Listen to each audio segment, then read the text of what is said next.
You feel the world change around you. And if you're in a car, even if you did that exact route, which you wouldn't be able to do because you can't get off-road in the same way, you would not get the same experience. During that period of my life, I was just so in touch with everything, and it was because of the bike.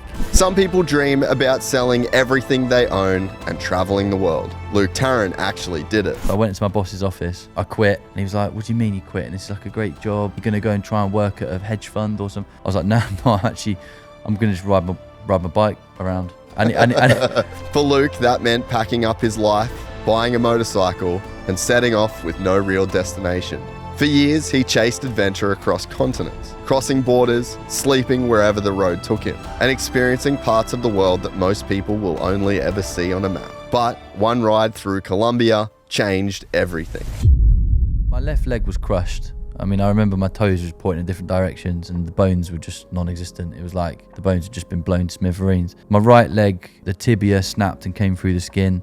I broke my right arm, and people always say to me, what was that moment like when they said you're gonna chop your leg off? I did not give a fuck. In that exact moment, didn't care because I was just in survival mode. Luke began sharing his recovery on social media. What started as a way to keep loved ones informed quickly resonated with motorcycle riders and adventure enthusiasts around the world, growing into a community inspired by his journey. And I was like, you know the login to my Instagram, tell everyone what's going on. Don't hold back, just be honest, because anyone who needs to see it will see it. So that's why he put that post up, which got 50 million views by accident. When you quit your job and chase adventures on two wheels, you accept that the road can change your life forever. Now, Luke is preparing to return to Colombia to find the answers he never got. Yeah, my next big project now is we're heading back to where I crashed, because there's a lot of weirdness around it as well. In what way?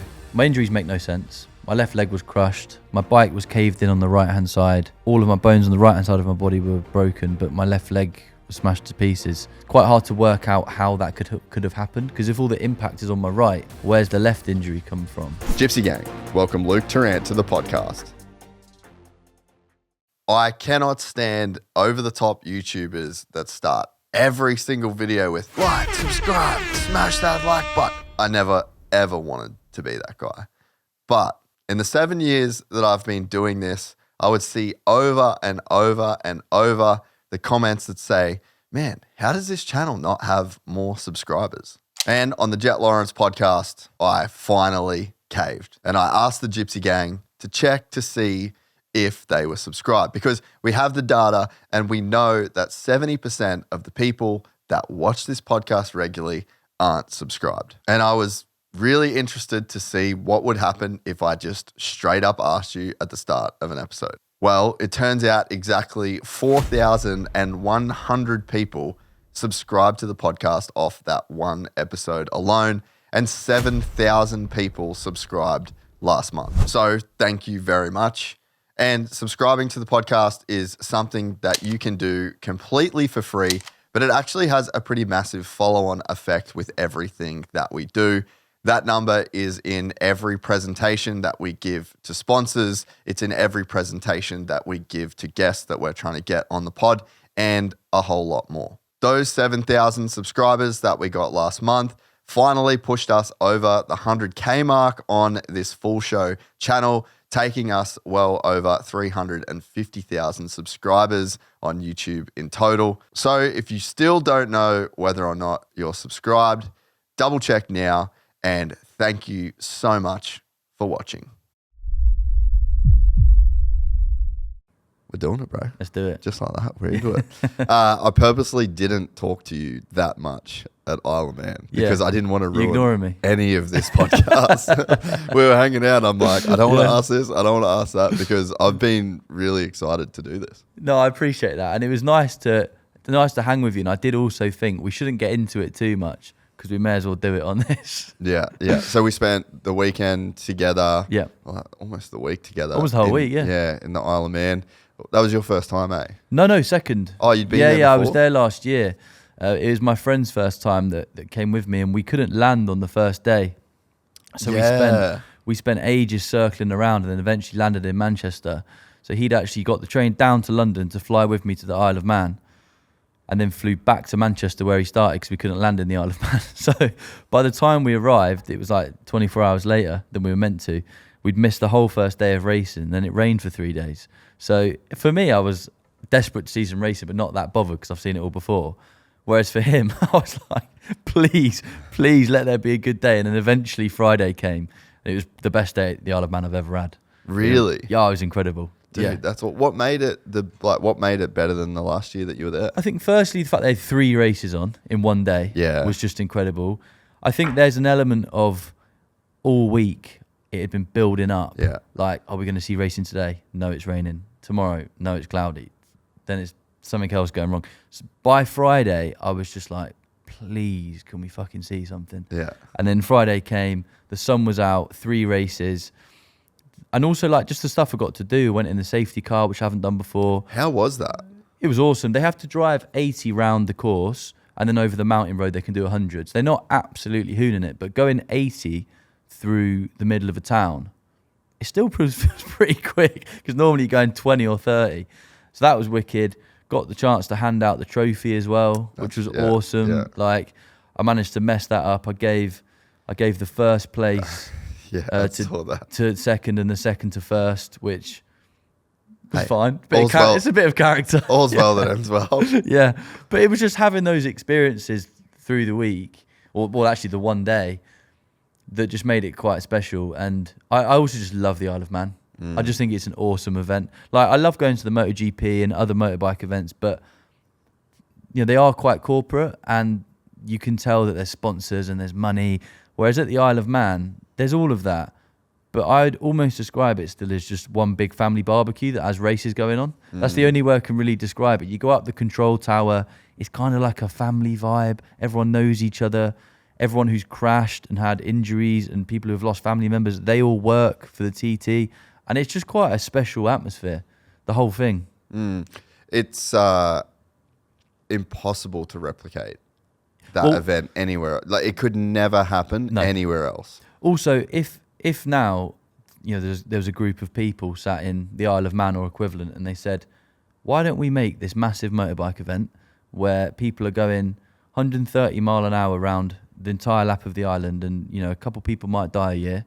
Is that a good idea? No one is going to back it. But because it's got that history, I think it's 1903 or 1905. It's been. So I think 1907 was the first one. Was the first one, yeah. 1903 is when the speed limits were introduced in the UK. So then they basically said, well, we're going to go start our own race over here because they didn't have speed limits. Yeah. Yeah, I mean, that it's been going on for such a long time. It's got all that history and culture and heritage that it basically is what has put the Isle of Man on the map. 100%. I mean, you would never know about it. No. And it's actually quite a nice place. I don't know if you got a chance to explore out a bit further and just go down the coast and stuff, but it's a nice island. But yeah, I probably wouldn't be going there unless there was a TT on. No, 100%. Well, we did that ride Wednesday with David Knight. Yeah, how was that? Unreal. Really? We did 53 miles, I think. Yeah. Of fucking graft. Yeah. Like, it was an absolute slog. We're in, I mean, I was like ducking under my handlebars because we're just in like these little forest tunnels, and it was pissing down rain. Yeah. So it was just a stream, basically. It's amazing, though. And like crazy slippery rocks and climbs, and dude, it was just awesome. We had the Cardos on. Yeah, of course. And there was 7 of us or 8 of us that were on the ride.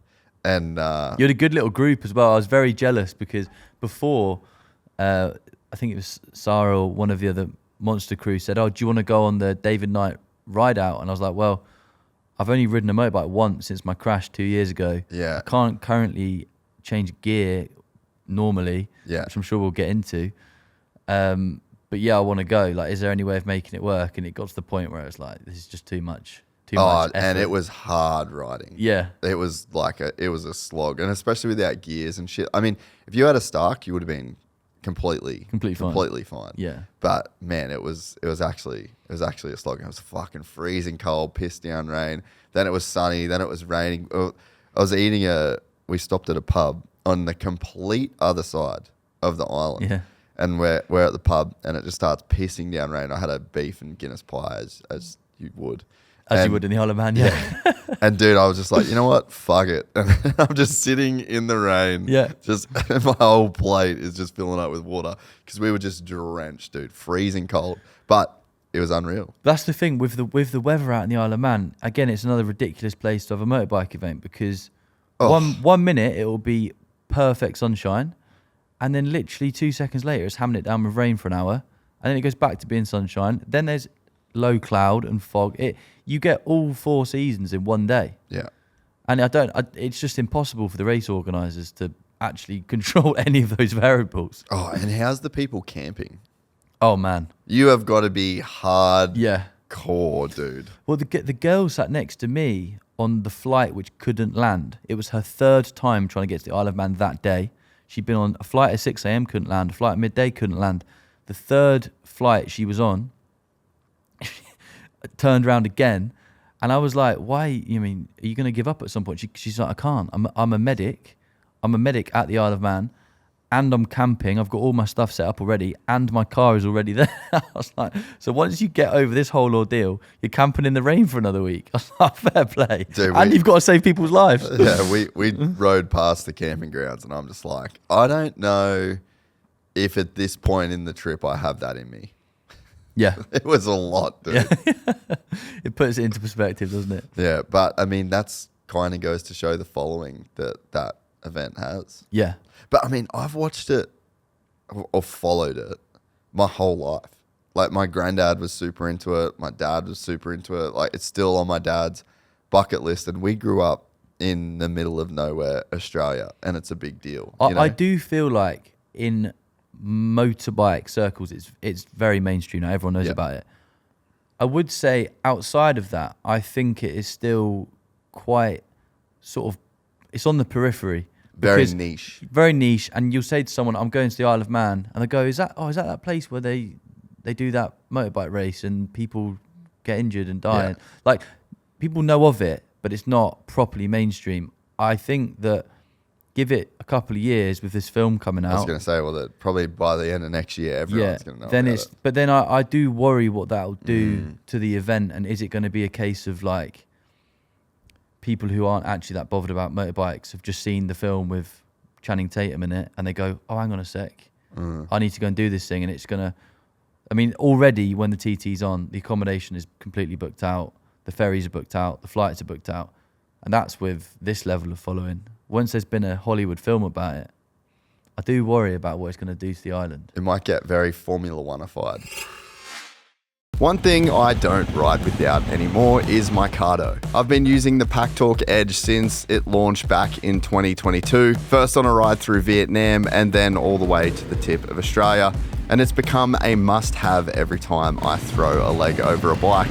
Whether I'm trail riding, on an adventure ride, or just out with a group of mates, being able to talk while you ride completely changes the experience. Honestly, half the fun is the banter, talking crap with your buddies, calling out the next turn, or giving someone grief after they nearly throw it away down the trail. That's what riding is all about. The PackTalk Edge has Bluetooth 5.2 wireless JBL speakers, magnetic mounting, and Cardo's mesh communication, so everyone stays connected even when the group gets spread out. That's what I've always liked about Cardo. They're always finding ways to make the ride better, and now they have taken that one step further with the all-new Venture helmet. It's the world's first off-road helmet with fully integrated mesh communication and JBL sound built right in, giving you the protection of a premium off-road helmet with the communication technology Cardo is known for. Click the link in the description below or head to Cardo Systems to check out the PackTalk Edge and the all-new Venture helmet. Because right now, you can do it cheap. Like you say, you can camp, you can get the ferry, and if you're just super passionate about motorbikes, you go over on your bike, on the ferry, you camp, and you do it as cheap as you can. I worry that might not be a possibility in 3-4 years' time once the infrastructure is just can't take any more load. Yeah, because it's that's a finite island. Yeah. And it's quite, there's just not much space as it is. No. We'll see. The one thing is though, hopefully it would mean that the riders get more money. Yeah, I was thinking that. I was chatting to Davey Todd the other night, and I said to him, "This will Some be." boy.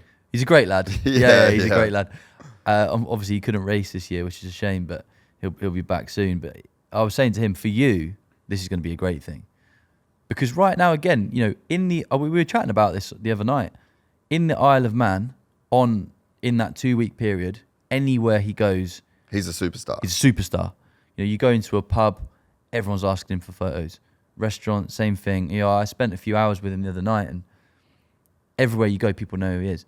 In the general public, you know, I was chatting to him. I literally said, out in London on a random day, how many people come up to you? And he was like, the odd person. So if the Isle of Man does go mainstream, or the TT itself goes mainstream, the riders, which at the moment have these kind of like really specialist niche superstar followings, potentially will become MotoGP level popular. Who knows? Because for someone like Marc Marquez, like everyone in the street will know who he is, or most people will. But for Davey Todd, you know, he's very, very famous in one particular area. Yeah. So.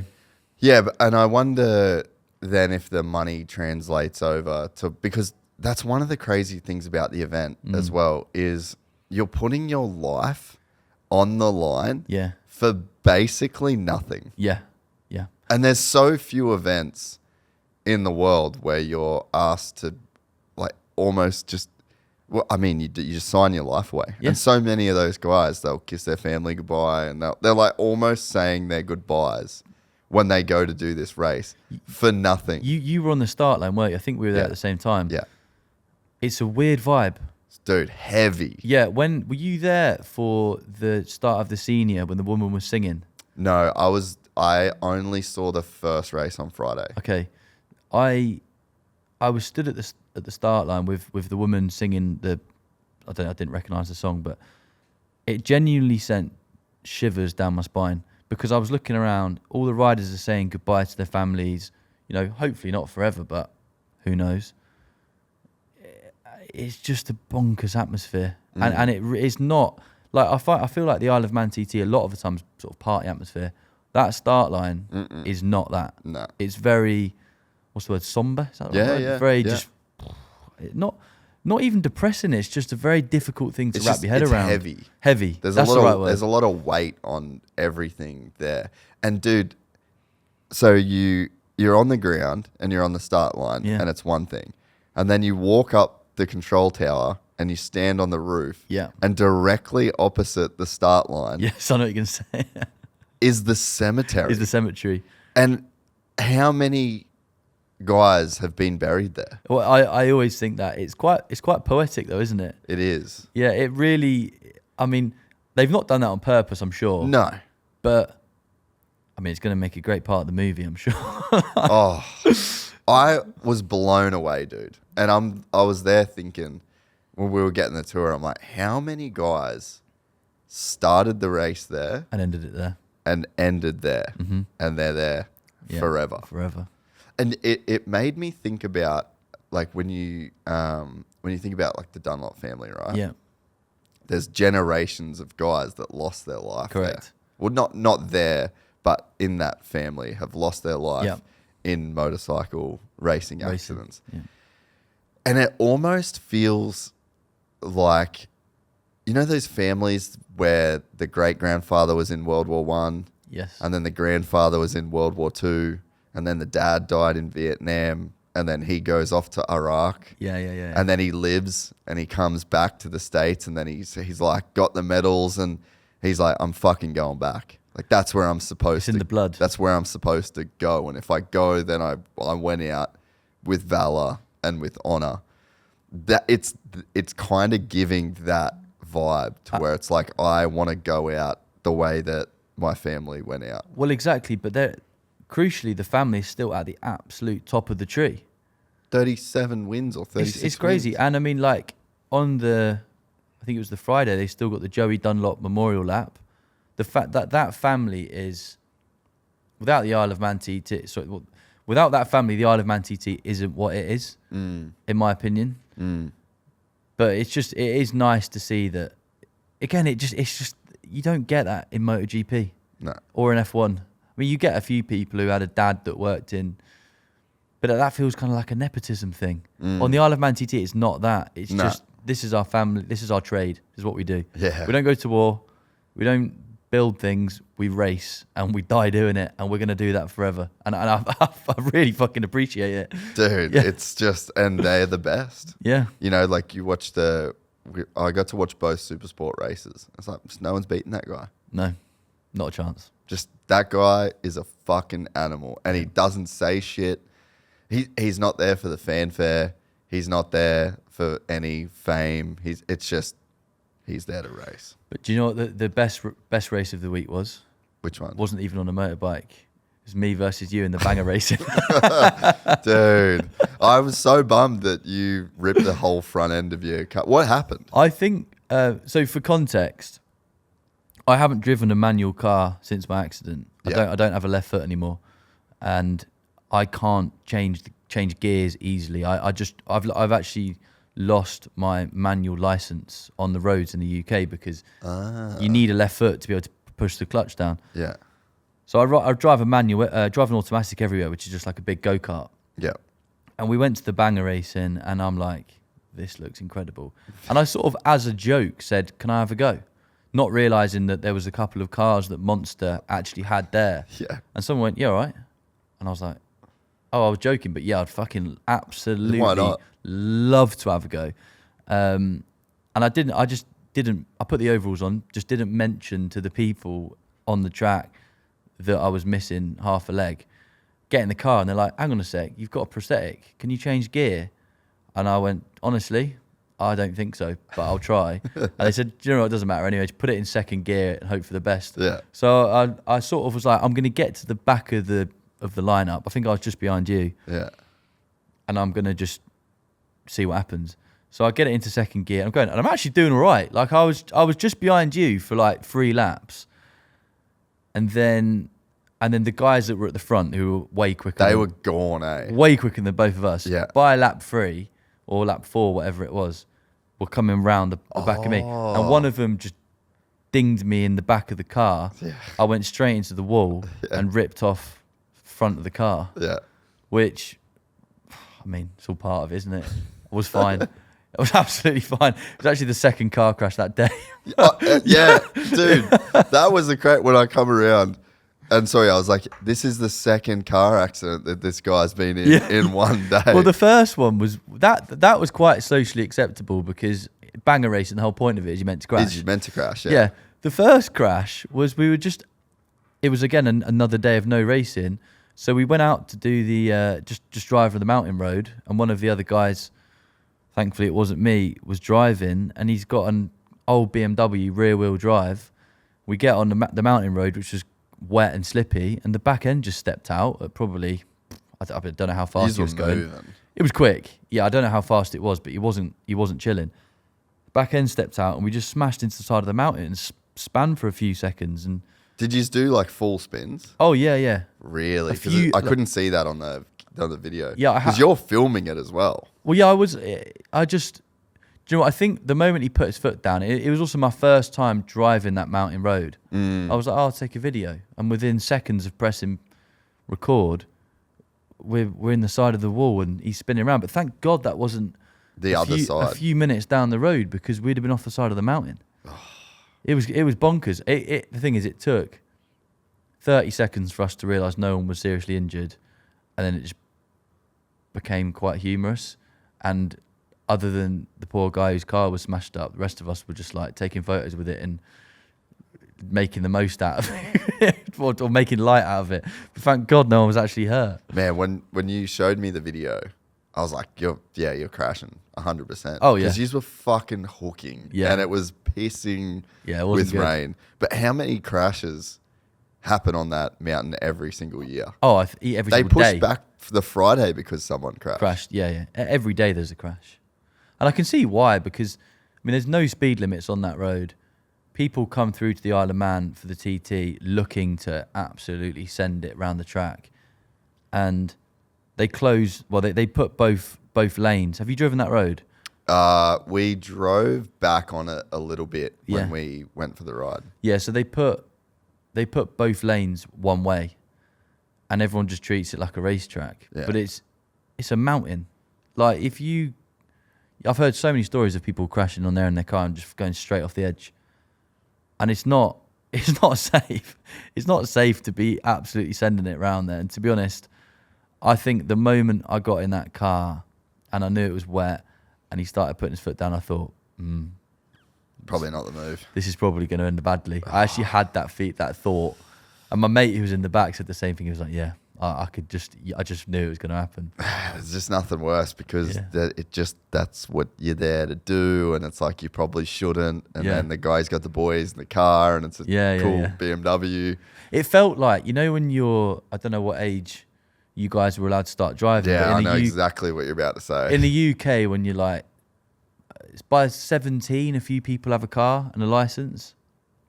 And you get in the car with your mates who are just amped up on testosterone, teenage boys, and they just start ragging it round dude. It kind of felt a bit like that. I know the exact feeling. Yeah. Dude. My best friend through school, his dad was into some fairly illegal activities that meant that he had quite a lot of cash on hand, and he would buy these really crazy, like supercharged V8s. Yeah. And then there was a place where people like that would often have to go and stay for like several months / years. And so he'd go away and then he'd be left with all of this shit. Yeah. And it was like 15, 16, 17, those times. And man, there's a couple of times where I'm like, we probably should have died. Yeah. It was just so scary now looking back at the disregard that you have for life as a teenager, and you can kind of like do some stupid shit with no supervision, and that feeling of like, fuck, I should not be in this car right now. But you do normally get away with it. Every now and then something goes wrong.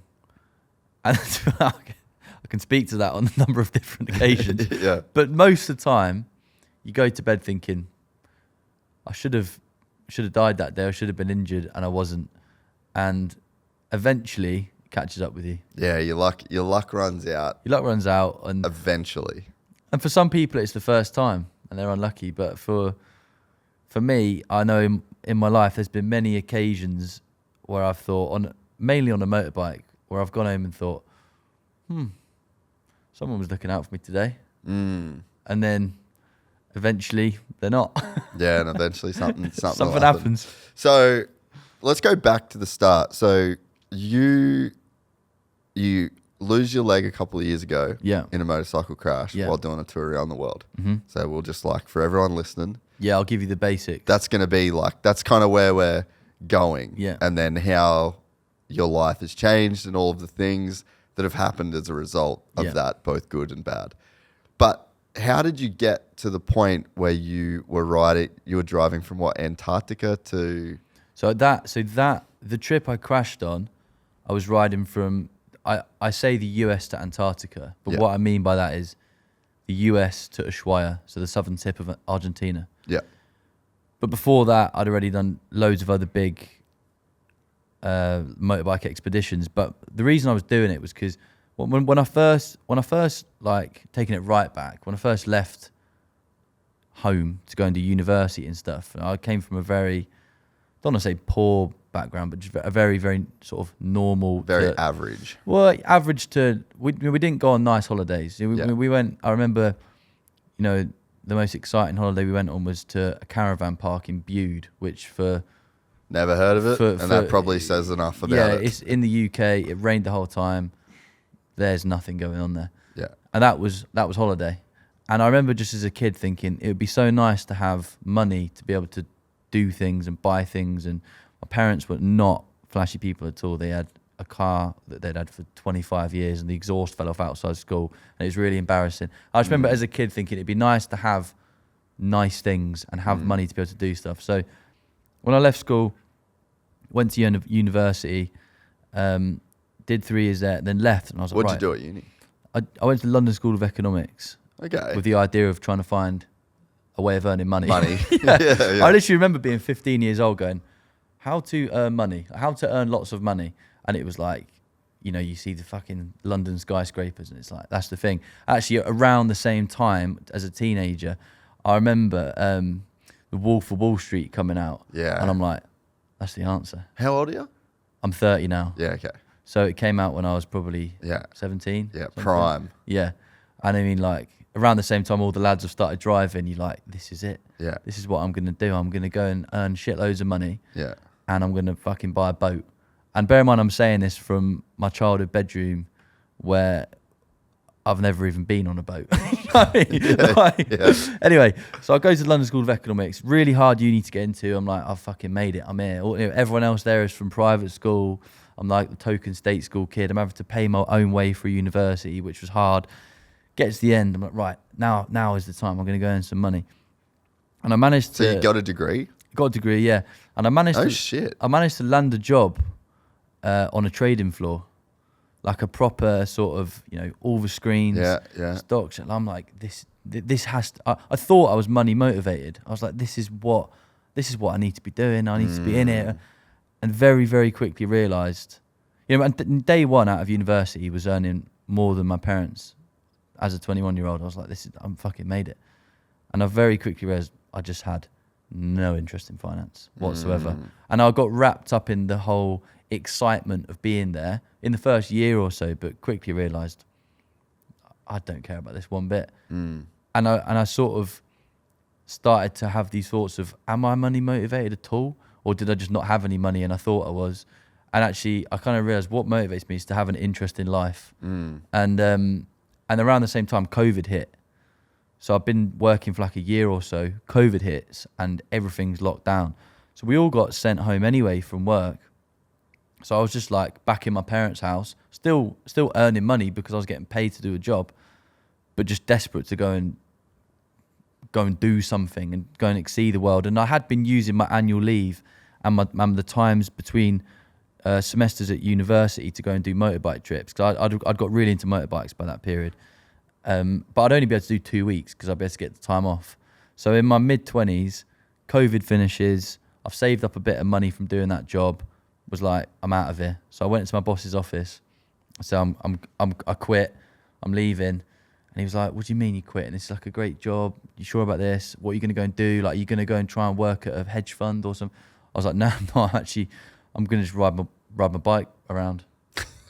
and he said to me, he goes, he's like, you're making a big mistake. And I was like, nah, you're making a big mistake, mate. Like, you've actually cooked it. How long have you been here? Yeah. You've cooked it. Yeah, I've been here for 4 years, or I say I've not really been there 4 years because most of it was COVID, but like, I know this is not what I'm going to do forever.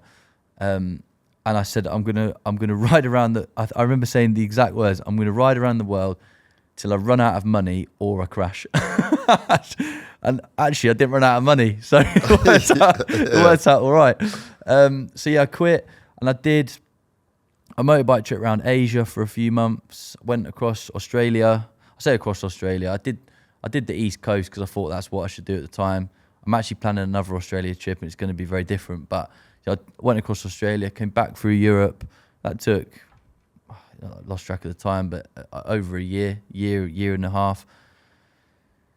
And then I went back to Europe very briefly, saw my parents, and then I flew to the US with no plan, but I knew I wanted to do US South, ride all the way through Central America, through South America, and get to Antarctica. That was kind of like my goal, but I had absolutely no idea how I was going to do it or what route I was going to take. So I flew to LA, was going around trying to find a motorbike.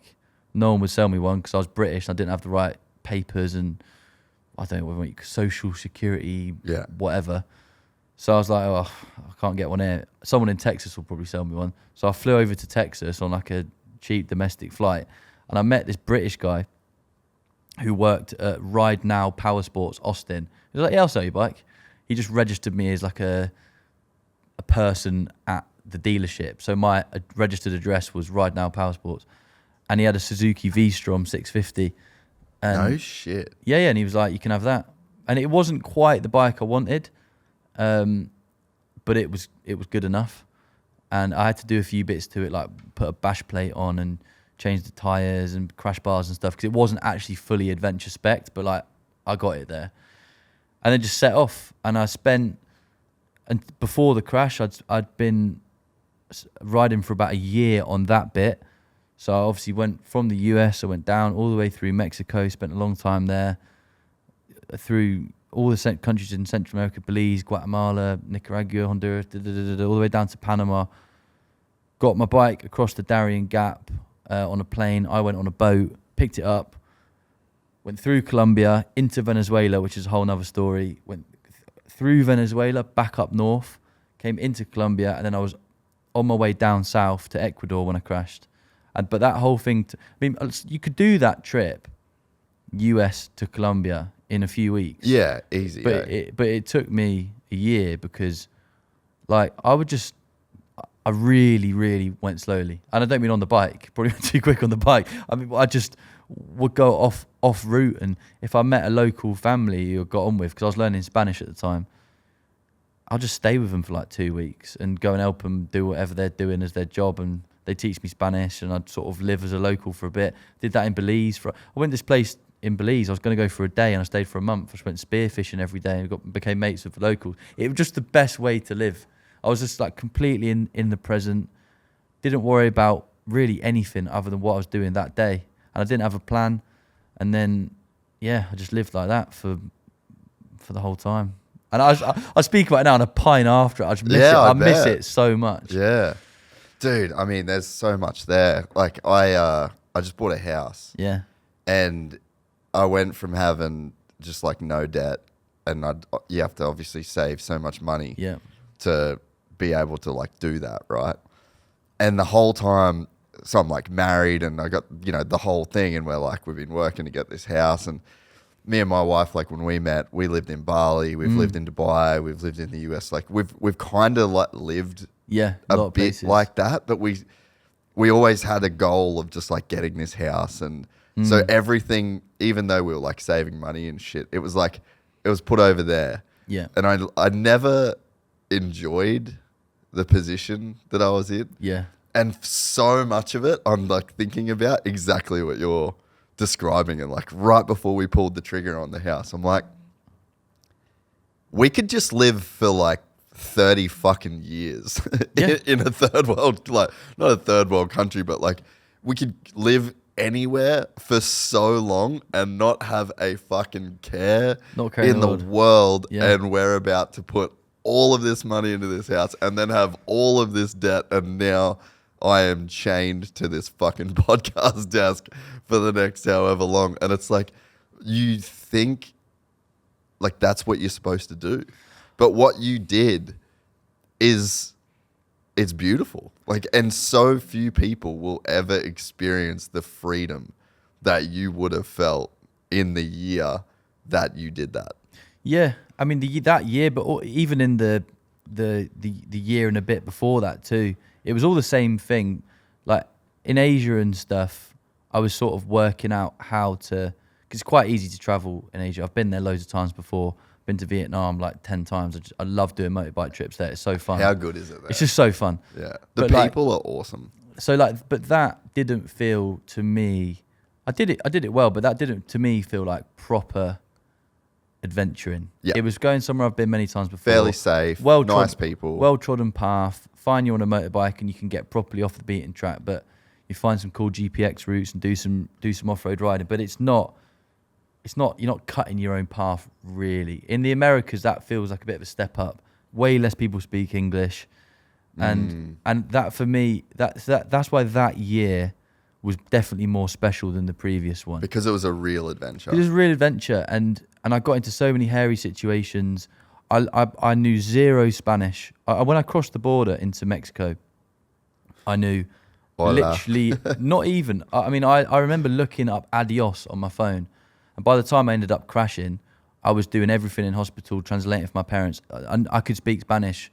It's kind of fallen out my brain a bit now, but it wouldn't take long to get back that way. My Spanish was completely conversational. I could speak about politics. Do you know what I mean? I struggled a little bit with some of the like the subjunctive tense, and it's like he would have done that in the part. But generally, we could almost have this conversation in Spanish, which was, and I found that incredibly fulfilling because I never thought I'd learn another language. Yeah. But it was just from being so immersed in that world, and I really just genuinely didn't think about my future or my past. I was just in the day every day. What a gift. It was incredible. Right now, life's fun and it's awesome and there's so many things that are going well, but I do feel like I'm missing that. You know, even now, we'll get into it, but like all this social media stuff and whatnot, at the time I didn't have any of it. You know, I had my mates on Instagram and maybe once a month I put up a few photos and the lads would go, nice. But I had 1,000 followers. It wasn't a thing I was doing. And when I thought about the future, every now and then I'd be like, what am I going to do? And then the answer would be, if I've got enough money, I'll ride from London to Cape Town or whatever the next one was going to be. And I genuinely was just going to carry on until I ran out of cash. But yeah, I miss it. Dude, beautiful. Like that's a beautiful way to live and to experience like a big patch of your life too. Yeah. Like I was showing you pictures of that Cape York ride and we go for 10 days. Yeah. But I mean, when I was home last time, I had 2 phones because I had like an Aussie SIM and then a US SIM and I forgot I had 2 phones. Yeah. Like I put it in the glove box of the car and then I just forgot about it. Yeah, and one of my amazing. mates crashed and then I forgot that was my US phone. And so everyone from the US was like, is he all right? So I ended the trip and we were cleaning out the car and I found that phone and I was like, dude, that's right. And I just had like a whole life of people and messages and like, so you can get to a place where you are so in the moment and you're so just not thinking about it. And those 10 days, like we sleep in the dirt, you get up at sunrise, you make your food, you put on your dirty motorbike gear and then you go to the next spot and then you have a shower in the creek and then you roll out your swag on the dirt and then you do it all again. And they're how much better does that feel? Oh, it's the best. Yeah. And it's funny because so many people that I talk to and I show photos and stuff, because it's rough and it would have been rough for you at times, you know, and they're just like, I don't know. I'm like, man, once you get into that space, you just don't care. You realize how little you need to be happy. It's like secondary fun though as well. It's that fun where in the moment, I don't think you're even thinking, this is the best thing ever. Sometimes you do. There are moments on the bike, on those trips, where you really realise how lucky you are. Yeah. But I feel like a lot of the time, you are actually just sort of getting on with it. Yeah. And it's a week later or a month later, or when you look back at the photos and you go, that was the best thing I've ever done. Yeah. And I remember on my bike, on those trips, there were times I'd blow up my clutch and I'd be stranded, or I'd be riding a bit too fast off road and I'd slash my tyre and I'd just be completely, and I'm just there like, oh, how am I going to sort this out? But then the process of sorting out the problems, they become the best stories. And the best stories I've got are when something's gone wrong. But in the moment, you're just stressing out, trying to sort it, and you know, you're pissing it down with rain and you're stuck and where are you going to sleep tonight and da-da-da-da-da. But now I look back at those moments with massive rose-tinted goggles on, just wishing I was back in some terrible situation in the middle of whatever country in Latin America, because they were the best times I've ever had. Yeah.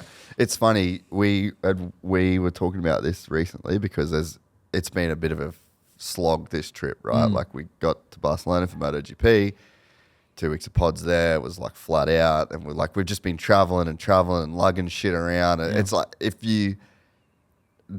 there's a point in the trip where I'm like, if I could go back, I probably, like when I'm in the moment, it's like, I probably just wouldn't have said yes to doing all this. Yeah. Like this is just a lot. It's too much. But we both know that as soon as you start going through your camera roll and as soon as you start to think about it, that there's the present self, the who you are in the moment that's going through hard things. And that dude gets frustrated and pissy and like I've been incredibly grumpy at times from being extremely tired. Yeah. And it's like that sucks. But then there's this whole like remembering self that once those things are done, that remembering self comes online and you get triggered with these memories. And it ends up being some of the best times ever. And I think maybe you can speak to this, but it's like, I think the more that you put yourself through those hard times, the more you know that you're going to look back on it fondly, and you can kind of start to, in the moment when it does suck, the distance between those two people actually gets a lot closer. I agree with that. And I also think that generally on a bigger scale as well, like if I'd gone down that path of I need to be successful and earn money and you look back at your life and I've spoken to even at the MotoGP the other day, I was speaking to sort of successful finance people who have ended up making their way into these other circles within motorbiking stuff. But I'm like, so, they're telling you about their life, and it's all about what they've achieved, what they've bought, the number of years they've done doing that thing, and how many levels they've moved through. And I'm listening to it going, fuck that. That is just absolutely so, I don't know, just unaligned with how I want to live my life. And now I think about what I've done. I just turned 30. I've actually been 30 a while now, but I'm 30 years old. I feel like I've had 3 lives in one. And some of it has been shit. I mean, the bit after all the motorbiking stuff, obviously the whole hospital leg loss bit, that was really, really, really shit. But even that, I kind of look back at it now with a fondness. It's quite hard to explain because you never think being in hospital nearly dead, you'd look back at that with rose-tinted goggles. But I do because, again, it was interesting. And if I am genuinely motivated, which I think I am by having an interesting life, being stuck in hospital with half a leg chopped off is pretty shit. But it's definitely interesting. You can't deny that. It's, it's funny what you said, to go back a little bit, that you grow up in a not wealthy family and you think that you're money motivated and that you want to do these things to make a bunch of money and just like kind of change that situation, right? Because you end up being a kid that gets like, from personal experience, it's like kids have Nike shoes and cool backpacks and cool lunch boxes and cool, like pencil cases and pens. It's like the littlest, dumbest shit. Agree. But when you're a kid, it really matters. It means a lot. And when you don't have it, that's kind of the whole thing. Like there's nothing else, right? Like that's the status. Like even kids play these status games, And so it's like that kind of becomes a hole that you need to fill. But yeah, you're right. Like you can kind of get to, and some people like it just stays that and they fill that hole. And then you just have to keep going and keep going and keep going and keep going. And we were around a fucking billionaire this weekend. Yeah. And it's just like, he's got this and he's got that. It's like, there's always a bigger fish and there's always more. And I'm sure like, but even with that gentleman, like, I don't think it was his things that gave him as much fulfillment as it was like the competitiveness of like the game that he was playing. But you just figured out a way to like sidestep that completely and chase fulfillment and chase excitement and enjoyment. But by proxy, you end up becoming quote unquote successful. And it's now bizarre. you're making money and now you've like, oh yeah, you can chase one thing and get it, or you can chase another thing, and then you can get it by proxy. So what really hit that point home to me the other day was, and obviously we can get into it, but after my injury, which was now 2 years ago, obviously all the social media stuff blew up completely by accident. I can tell you that story after, but completely by accident. I mean, my dad was putting up videos to tell my friends what was going on because everybody was asking him, what was I dead? Have I had my fucking arm chopped off? Have I had my other leg chopped off? He was putting these updates out to tell people what was going on. And the first video he put up, which was me laid out in hospital on a ventilator with sepsis in a very, very bad way, which was meant to just go to my friends because he couldn't text them all. So he just put an update on Instagram to be like, look, you'll all get it this way. Got like tens of millions of views. And it just lit this fire on the social media thing. So that's how that all started. But fast forward into now, 2 years down the line, like you say, by accident, I've sort of got now sponsors, and I'm doing trips that people are paying me to go and do, and I'm being paid to ride a motorbike, which is insane. The thing which I wanted to do for myself has almost accidentally become a job. Yeah.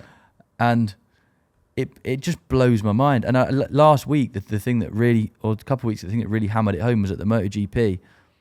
And I was hanging around with some big dogs in motorsport, and people that are managing teams, and actually people whose whole career has been finance and has been private equity and banking and this and that. The people who, if I was back a junior on the trading floor, they wouldn't have even coughed in my direction, because I was just like a little fish, and they were the absolute biggest koi carp in the pond. Is that right? Koi carp, they're fish. Yeah. And I was at the This MotoGP. pond is in Japan, by the way. Yeah. This is a Japanese pond. Yeah.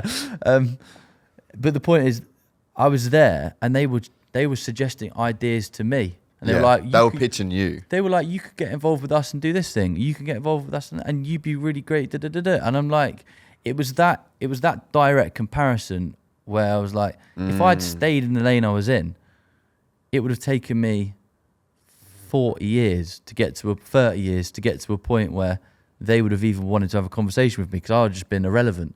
And somehow, by going on my own journey, within 5 years, with zero expectations of getting to that destination, I've ended up moving in circles and doing that thing which I just shouldn't be in.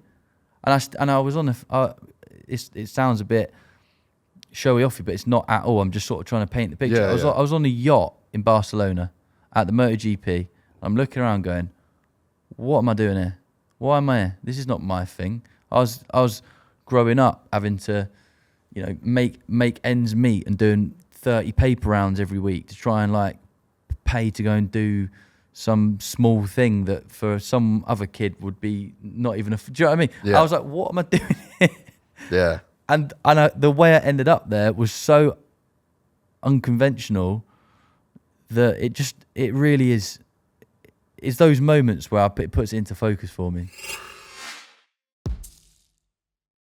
You all know that I'm constantly on the move, recording, traveling for shoots, chasing races around the world. And when I'm on the road, my whole routine falls apart. Half the time, I don't even know what time zone I'm in. The one thing that I never skip though is AG1. It's a daily health drink, a multivitamin, pre and probiotics, superfoods and antioxidants, all in one scoop with 8 ounces of water.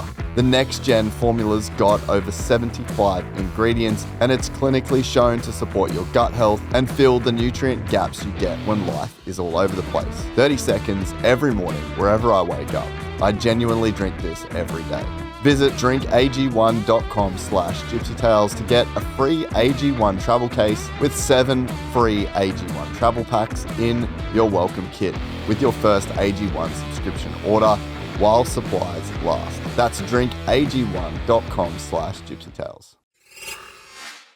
So how did you get into motorcycles? So it kind of came hand in hand with traveling for me. Like I've never raced, I've never competed. For me, I grew up, my dad used to call me a boy of 1,000 questions when I was younger, and I used to piss all the teachers off. They'd be like, this is this thing, and I'd be like, well, why is that the case?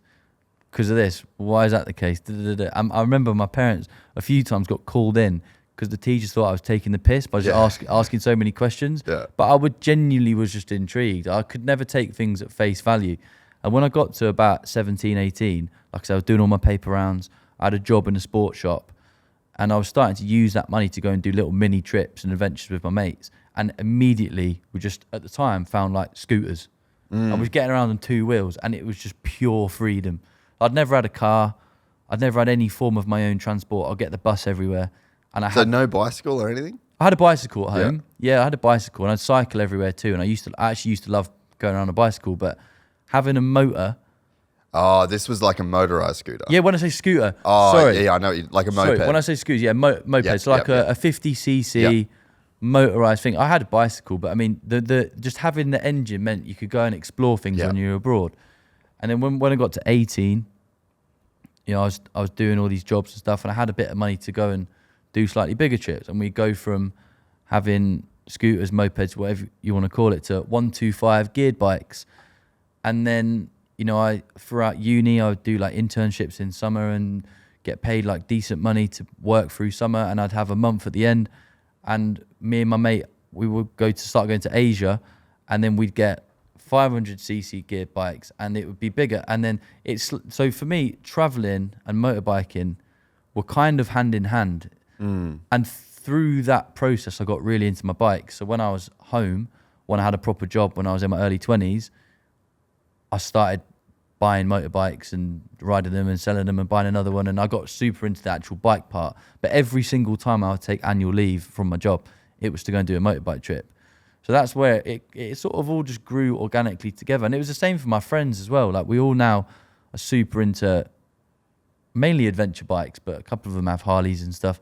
But we all sort of just bounced off each other. And my parents hate bikes, even more so now. I was going to say, they probably hate it more now. Actually, that's a weird one, because my dad has never had any interest in motorbikes his entire life. What does he do? He's got a job that is in an office that, sorry if you listen to this, Dad, but I don't really know what it is. It's like he does KPIs and he does the Excel, and so it's just blue collar as it gets, or just white collar, whatever. Yeah, it's just a job on a computer, and he spends on a lot of time doing Zoom calls, and that's the job. So he's just not a moto guy, not an adventure adrenaline dude. Not even into travel. Like the first time my parents got on a long haul flight, my mum anyway, was to come and see me in hospital in Colombia.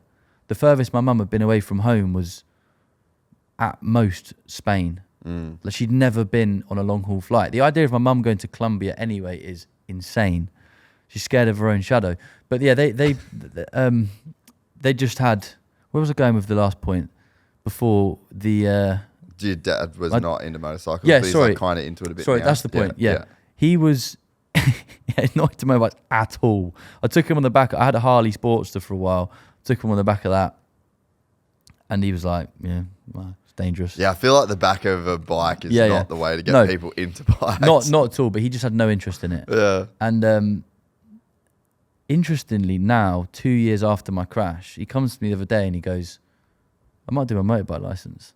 And I'm like, "What? You hate motorbikes, and you hate motorbikes even more, I thought, because of my crash." And he was like, "Yeah, but I've spent my whole life not wanting to do things that would affect my future. So I've never wanted to ride a motorbike because I might crash and that'll affect my future. I've never wanted to get a tattoo because it's going to be on me forever." That's the other thing. He now wants to get a tattoo. It might just be a massive midlife crisis, but the point is, he sort of turned to me and went, "Look, I've seen the way you've been living your life, and you've done more than I've done in my entire life times 1,000. And I kind of want to just go and try these things, because if I crash my bike now or I get a tattoo that I don't like, I've got less of my life to regret it. So I'm just going to go and do it." And it's come full circle. And he told my mum, like I said, she's very scared of everything. And he told my mum he was going to go and do his motorbike license and get a tattoo. She's like, "Oh, Dave, please, have you not learned your lesson? Come on, look at Luke." But he's doing it. He's going to get it done. And I'm gonna take him on an adventure, and I'm gonna get a tattoo on his shoulder, and I'm gonna be like, "Right, now you're doing it at last." Dude, that's so cool. It's cool to be able to inspire your parents. Yeah. Doesn't go like that for a lot of people. No, it's not. My whole life has been me sort of saying I'm doing something to my parents, and they're like, "That's crazy. We'd never do that." The generations are just so different, like the way that. Yeah, and I mean, especially maybe Australia's like a little bit more adventurous. Maybe it's just like a different kind of culture. But I feel like in the UK, it's just like... No. Yeah, it's so just salt and pepper. Yeah, no spice, no, You get a job, you earn your money, you have your family, your mortgage. It's cloudy, stay dry. Yeah, you do. Stay warm, put the heater on, watch some telly, make a cuppa. Yeah. And that's the experience that you had growing up. Yeah, I think that the reason I was so motivated, and I'm glad growing up was like that, because Now I appreciate everything so much. You know, when you see, some rich kid who spent their whole life traveling and going here, there, and everywhere, and had their 30th birthday in Dubai or whatever. Yeah. When they get to being an adult, nothing excites them. Whereas when I was younger, going on my mini adventures, even if it was just somewhere in England, I was so buzzing. I was so excited about doing it and so motivated to do it. And then the moment I had a small bit of money that would be able to pay for a flight to Vietnam or Thailand or whatever, when you're that age and that's the first place you think to go and travel, it was like, wow, as if I'm here. And I still get that now. I'll go and do things. It's like the yacht thing the other day. I'm like a kid thinking, I have a blag my way in here. And it's great. And I'm glad that I'm wired that way and not the other way of having everything put on a plate when I was younger, because I just appreciate life so much now. Yeah. So you go to Asia first. So that's your first big bike. Like that's when you sort of set off on like your first real adventure.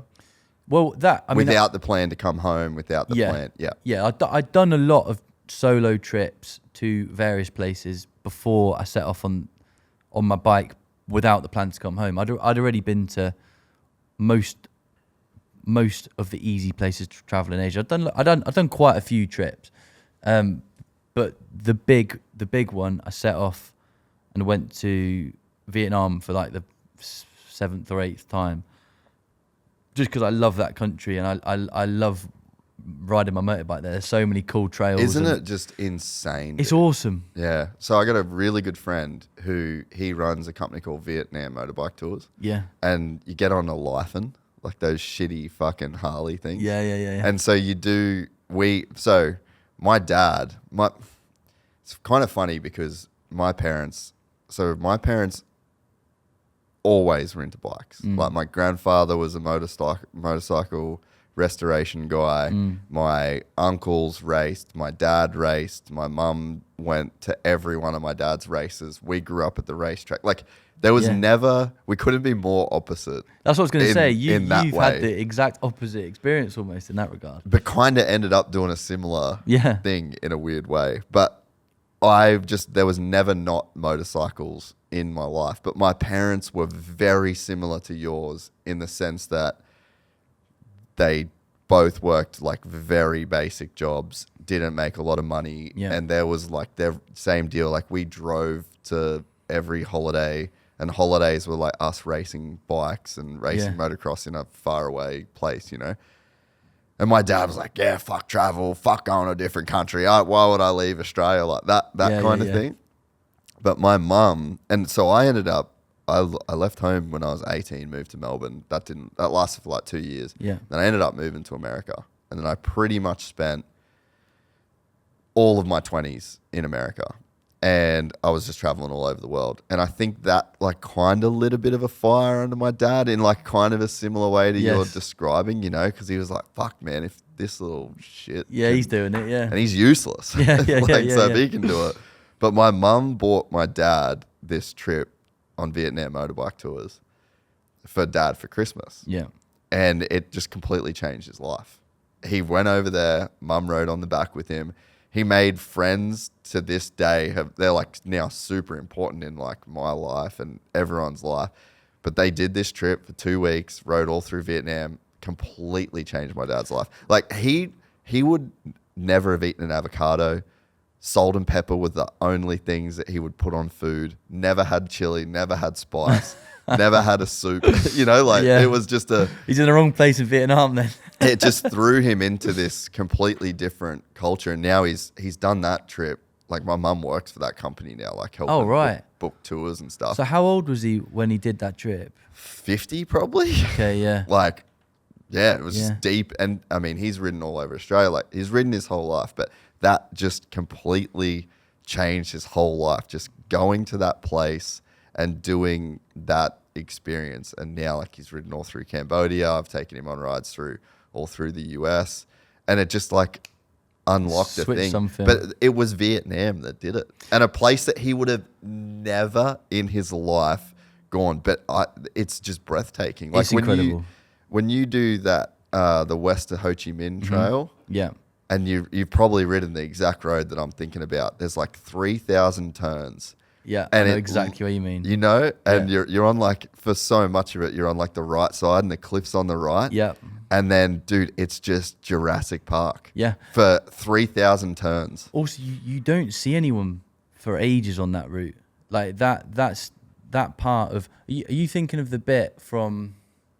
I remember we were in a place called Ninh Binh. You know that, and then you go south from there for ages, and you just go down the Ho Chi Minh Trail. Yeah, you go south. For so long, and it is just like you don't see anyone for hours and hours and hours and hours. No. And it's just amazing, either being on your own or with someone you and mates. It's that is a proper adventure. Oh, I got goosebumps now thinking about it. So we had a bunch of our friends on that trip, and you're on these 150s, and it sounds like that wouldn't be that fun. No, it's but it's literally like racing Moto 2. Yeah. You just wedged everywhere, and all of us were just like wide open on this road. But man, just stunningly beautiful. It's gorgeous. And then you get to, I wish I could remember the names. I'm the worst at remembering names. Whereabouts is it?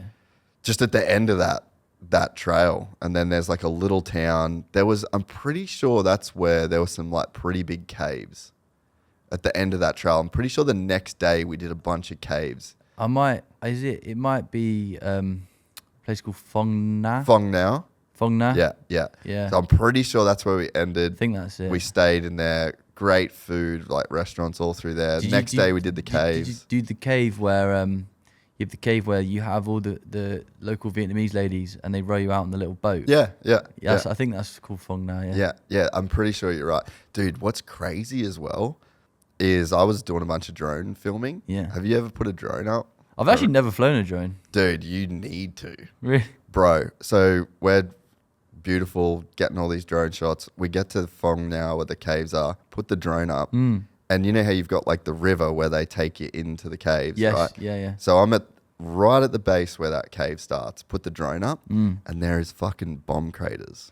Oh, yeah. All over this place. It's bonkers. And they're all full of water because they obviously went down so deep. And Jason Thatcher, the guy who runs the tour, dude, you need to just link up with this dude and ride with him. He does tours through Cambodia as well. Oh, well, for sure. He's the fucking best. Yeah. But he was saying that there was so much bombing around that cave because that's where the Viet Cong would hide weapons. And the cave was so big, they used to be able to float tanks and shit in there. They would just fly over and bomb the shit out of everything to try and. It's sad though, isn't it? At the same time. But it also, and you would know this a lot more than I would, but you get such an appreciation for life in those places where there is so much death. Yes. I mean, that you saying that just makes me think of Venezuela, because that's the one that really in recent years hit it home for me.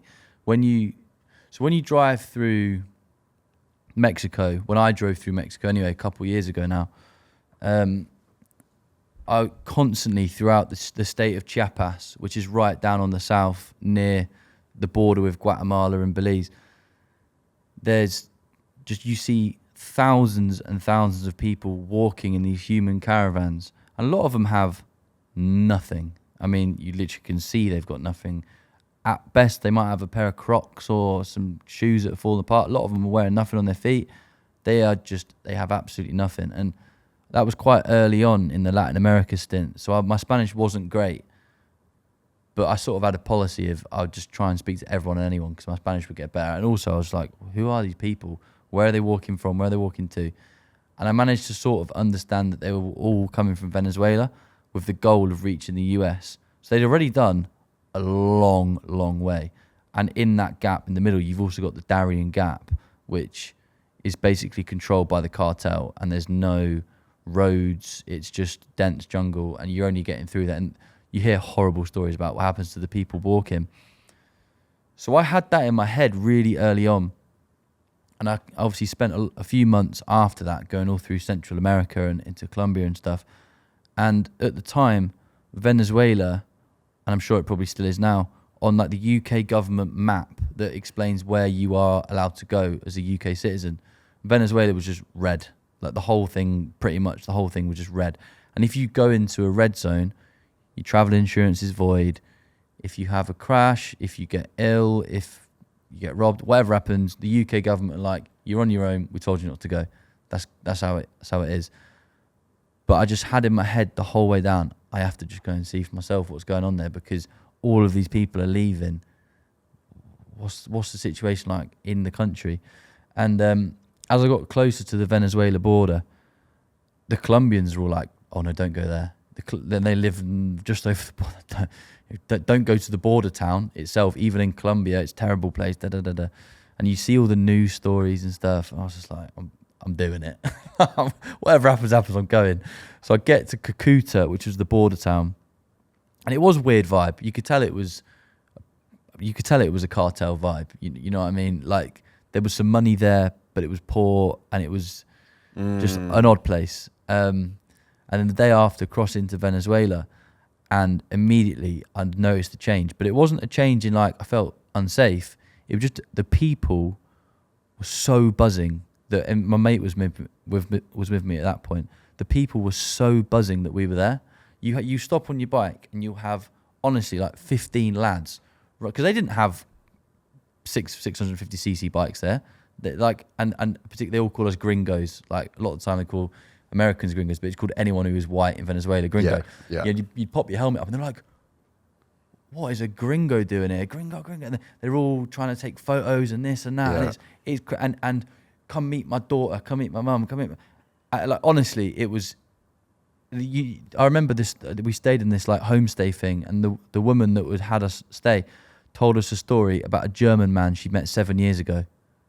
That was the closest comparison she had to us, and it was just it was the saddest but most fulfilling place I've ever been. Because also like when we stopped in some of the towns, it's like a ghost town, and I remember this one night in this bar. It wasn't really a bar. There was no one in it, and the guy was telling me that everyone in his family is currently walking to the US.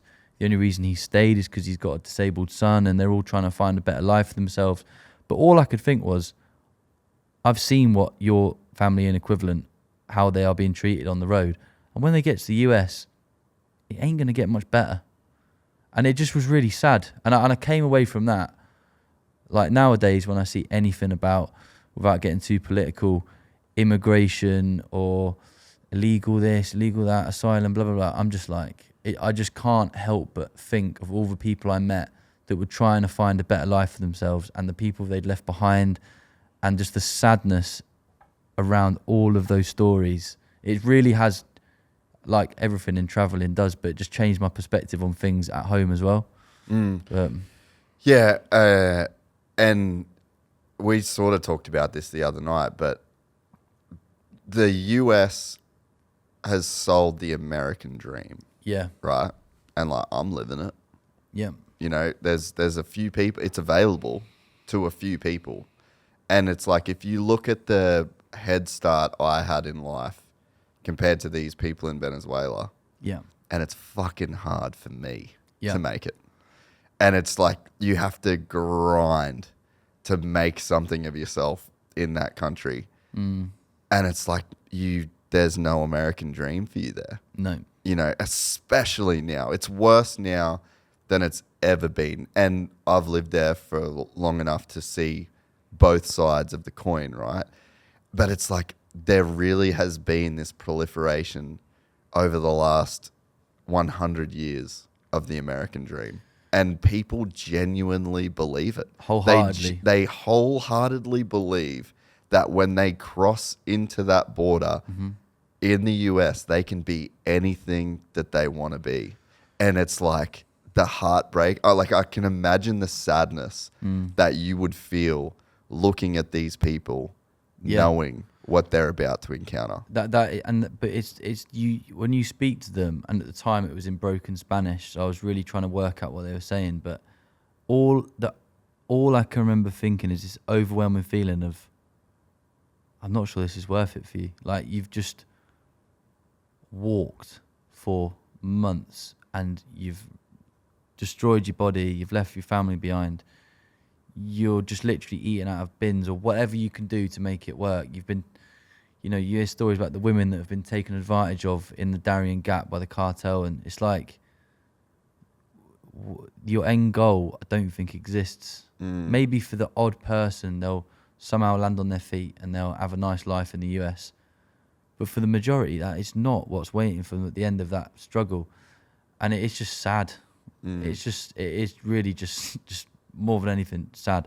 And I remember I was thinking, what can I do in this moment right now to help a couple of people? And I was like, I'm going to start just bombing them up and down the road on my bike. So I'll just do like, it was like, well, you know, it's 50 miles less to walk. It's something like I just did it a couple of times. Yeah, but I just felt helpless. And then when I got to Venezuela, it just became even more apparent that they really did think that there was some life waiting for them on the other side. And yeah, it's sad. So how bad is life there for them that they would want to? Because it's kind of the perspective. I mean, especially like I was there through the last election, and that was the biggest topic of the election, basically. And it's like, how bad is the life that they're leaving? Because that's one of the perspectives that I don't. But you were in Venezuela or in no, the US? like in the US. Yeah, okay. And it was just immigration. It was the whole, and especially living in California. It's like if you live in California, Arizona, or Texas, that's the whole... Anything on the border. The whole thing, and it's all anyone was talking about. And I think so few people have a concept of what living in real, legitimate third world poverty is. So I think it's like very hard for people to be compassionate in that same way. But it's like, how bad is their life that they're living to where they would want to escape that? So there's two things come to mind. On the Venezuela point, there is just no opportunity there. There's no opportunity. Obviously the very brief history of what happened in Venezuela was you had a politician who geared the whole country towards oil while the oil price was very high. Oil price crashes, new politician comes in, Maduro, we all know about him, and very quickly the economy just goes to shit. I think I was saying to you the other night, there's more oil reserved in that country than I think anywhere else in the world. Yet if you want to fill up your motorbike or your car, it's very, very, very difficult to. As a foreigner, luckily there are ways to do it. As a local, you've got to hope your license plate comes up in a lottery once in a month. You might get a bit of petrol. Isn't that insane? It's crazy. So just in terms of like the way the country is run and the opportunity that is available, it's very, very limited. But looking at someone like Mexico, because obviously a lot of the stuff you hear in the news is Mexican immigrants coming to the US. I mean, if you gave me the choice to live in the US or Mexico, and obviously I'm saying this with a person who has Great British pounds, but just in general, I'd choose Mexico any day of the week. I've spent months of my life in Mexico, in all parts of Mexico, in the poor areas, in the rich areas, in the cities, in the farms. Like I've probably spent, I went back again myself for over a month last year just to get my Spanish back up and spend time there. I love it so much. Every part of the culture, the food, the music, the warmth, the parades in the street, people throwing tequila in your mouth, all of it. I love it. And even the poor areas, people are just like friendly and welcoming, and there is poverty there. But I actually look at them. I'm not sitting there thinking, look at you, poor people. Poor bastard, yeah. I'm sitting there thinking, you guys are kind of living a basic life, but it's got soul to it. And I do just think that maybe a lot of these people have this view of the US, like you said, that doesn't exist. And sometimes they're definitely escaping persecution, poverty, lack of opportunity. I know that is happening, but also they're just living their lives, doing their thing, and they haven't got money to go and do things. And if you worked out as a dollar amount, they've got very, very little. But a lot of them aren't super unhappy. They're just doing their thing. And that's definitely formed a lot of my views on the world. Like I had certain views about the world when I was younger, and then when I grew up and, let's say, I earned a bit of money, I had different views. And then I've pretty much spent, other than the stint in hospitals, I've the last 5 years just traveling, doing my thing. And I've learnt more in that time than any of the time in university, school, anything. And that's definitely formed the way I think today. Yeah, and you're so right. And I think that it's why travel is one of the most important things that you can do. You very rarely meet an extremely well-traveled person that doesn't have, and I don't mean Nice and Mallorca. Yeah, Dubai. Yeah, like I don't mean that kind of travel. No. I mean like you have slept on a dirt floor in somebody's house next to a rice field, or like you've really kind of done some kind of deep travel. Yeah. I think you very rarely meet somebody that doesn't have like quite a balanced perspective.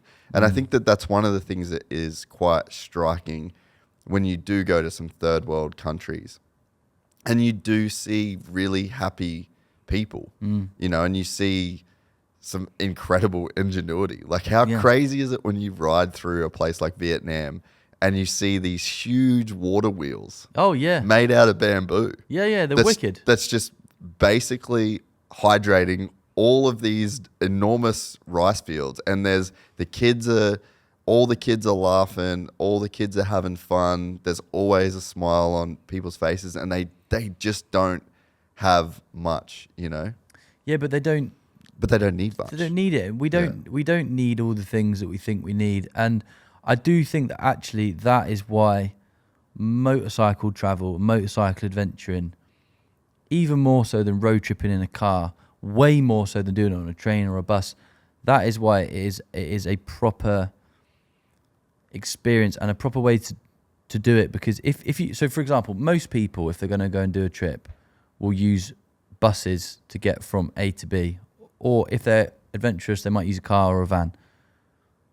You miss out on all of the in between. If you're going from tourist hotspot to tourist hotspot, city to city, or key bit to key bit. When you're on a bike, and particularly if you've got time to just do it, it's all the in between that makes up 90% of your actual trip. And that's when you really get to know the country. And I think that anyone who has the ability to ride a motorbike and has the funds to be able to go traveling should just give it a go, because you learn about the place infinitely more than if you went and did the tourist trail. Like, there's so many people go and do a backpacking route around Asia, Central America, South America, but I guarantee they don't actually understand the country because they've just been taken from, you know, Guatemala City to Antigua to Lake Atitlan, and they've just seen that bit. There's hotels, that bit. When you're staying in a homestay and you're meeting some old woman who's cooking you a little broth, because that's what, it just changes everything. Oh, and motorcycles, man, you get the smells. Yeah. It smells like shit sometimes. You can ride past a random house and just be like, what are they cooking? You've never smelled anything like it in your life. Like, it's so much more immersive and visceral when you are on a motorcycle. Yeah, and also, like, the smells, the temperature, like you feel sometimes, particularly if you're out in the mountains, you just sort of feel the atmosphere change. I mean, even in Mexico, as an example, there's a place which two places a lot of people go on the tourist trail. Go to Oaxaca, they go to Puerto Escondido. Yep. There's an awesome route where you can do a bit of off-road, a bit of on-road from Oaxaca, rather than just taking the highway on the bus or in your car. You get off-road on your motorbike, you go up into the mountains, and it changes from like city, Oaxaca, vibes, music, Day of the Dead, all that stuff. You get up into the mountains and there's trees, it's misty. As you're going up, you feel the temperature drop. You have to put your jacket on, and you reach the top and it's cold, and you find somewhere to stay in. But then on the way back down towards the coast, while you're on your bike, you feel it go from kind of cold and misty to tropical, and the trees that you're in, because you're off-road, they start to change, and they go from kind of alpine-y mountain trees to banana trees. And like you feel the world change around you. And if you're in a car, even if you did that exact route, which you wouldn't be able to do because you can't get off-road in the same way, you would not get the same experience. And I try and like distill this feeling down into words, but this is why I think during that period of my life, I was just so in touch with everything. And it was because of the bike, because when you're on, it feels like home. You can't go on your phone. A lot of the time you don't even want to listen to music. You're just in the world around you, and you stop off and you have an incredible cultural experience in the middle of fucking nowhere, and then you're off again, and you're just in it. And even on every turn, I don't need to explain to you what it's like to ride a motorbike. You get what I'm saying. Yeah. I'm like the biggest advocate of doing that ever. Dude, you're giving me wanderlust. Yeah. And so, can you relate to the experience of not needing to look at your speedo because you know the sound that your bike makes? Yeah, 100%. At the exact speed that you want to go? Yeah. And it like, the thing is, I say all of this, and it is the best thing ever, but it holds an inherent level of risk. And, you know, I used to fall off my bike multiple times a day when I was off-road. It was fine because you're off-road, it doesn't matter. You get a few bruises. You know, when you're going for it, or when you're on a road or somewhere remote, like I was when I crashed, when it does eventually happen, because it will eventually happen, everyone crashes at some point. You don't go skiing and expect to never fall over. You just got to hope that you're lucky. And I think I probably was quite lucky, really, based on other injuries other people have sustained doing similar things. So let's talk about the crash then. Yeah. So where were you? What bike were you on? Yeah. What happened? Who were you with? So I was on my own, and I was riding down through Colombia. I'd just done the Venezuela thing, North Coast, and I was my best mate Jack. We were riding. Basically, a few months before, Jack called me and he said, I'm not fulfilled in what I'm doing. I don't want to do this job anymore. I can't see what I'm doing. At the time, he was on and off with his girlfriend, who he's now just married. Congrats, mate. Yeah.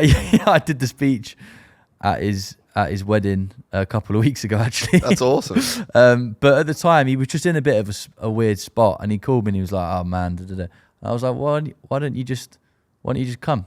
Why don't you just join?" At the time, I was in Guatemala. Why don't you sell everything, sell your Harley, quit your job, make your decision on your girlfriend, whatever you're gonna do, and just come and join me. And 2 days later, he calls me up. He's quit his job. He's moved out his house. Erica, if you ever listen to this, I love you now, but he did break up with Erica.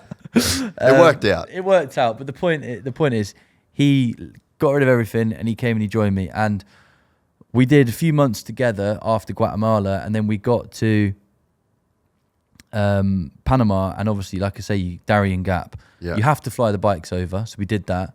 And I wanted to go on a small boat through the little islands on the way because. How big is the gap? I actually don't know in terms of miles, but it took me 5 days on a boat. Really? But like a little boat. A little boat, Like a small boat. And we stop off at the little islands, and there's I think they're called the Guna people. And, you know, they cook fish and you drink out of coconut. It's just a fun thing to do. But he didn't want to do that because he says he gets seasick. So he flew with the bikes. So we were separate. So the bikes can fly across it? The bike, you put the bike on a cargo plane. You just Really? Yeah, you send it over to Bogota. So long story short, we'd been riding together for a long period, and we had 2 weeks apart. So I was riding down to catch up with him when I crashed. So I was on my own when I crashed. Huh. For a long period before he came, I've been solo as well. But we'd had like 5, 6, 7, 8, I don't remember now, a few months riding together. So I was riding to catch him up. He was on the border of Ecuador. And I was going through the Andes Mountains, and I set off super early that morning because sometimes if I had like a monster riding day to do, Yeah, you just want to get it done. I would just get it done. And like, I also quite enjoyed them. I just sometimes would enjoy, I've got 18 hours to ride today. Let's get to the end of that. And it's almost that same thing as before. You feel great when you've done it.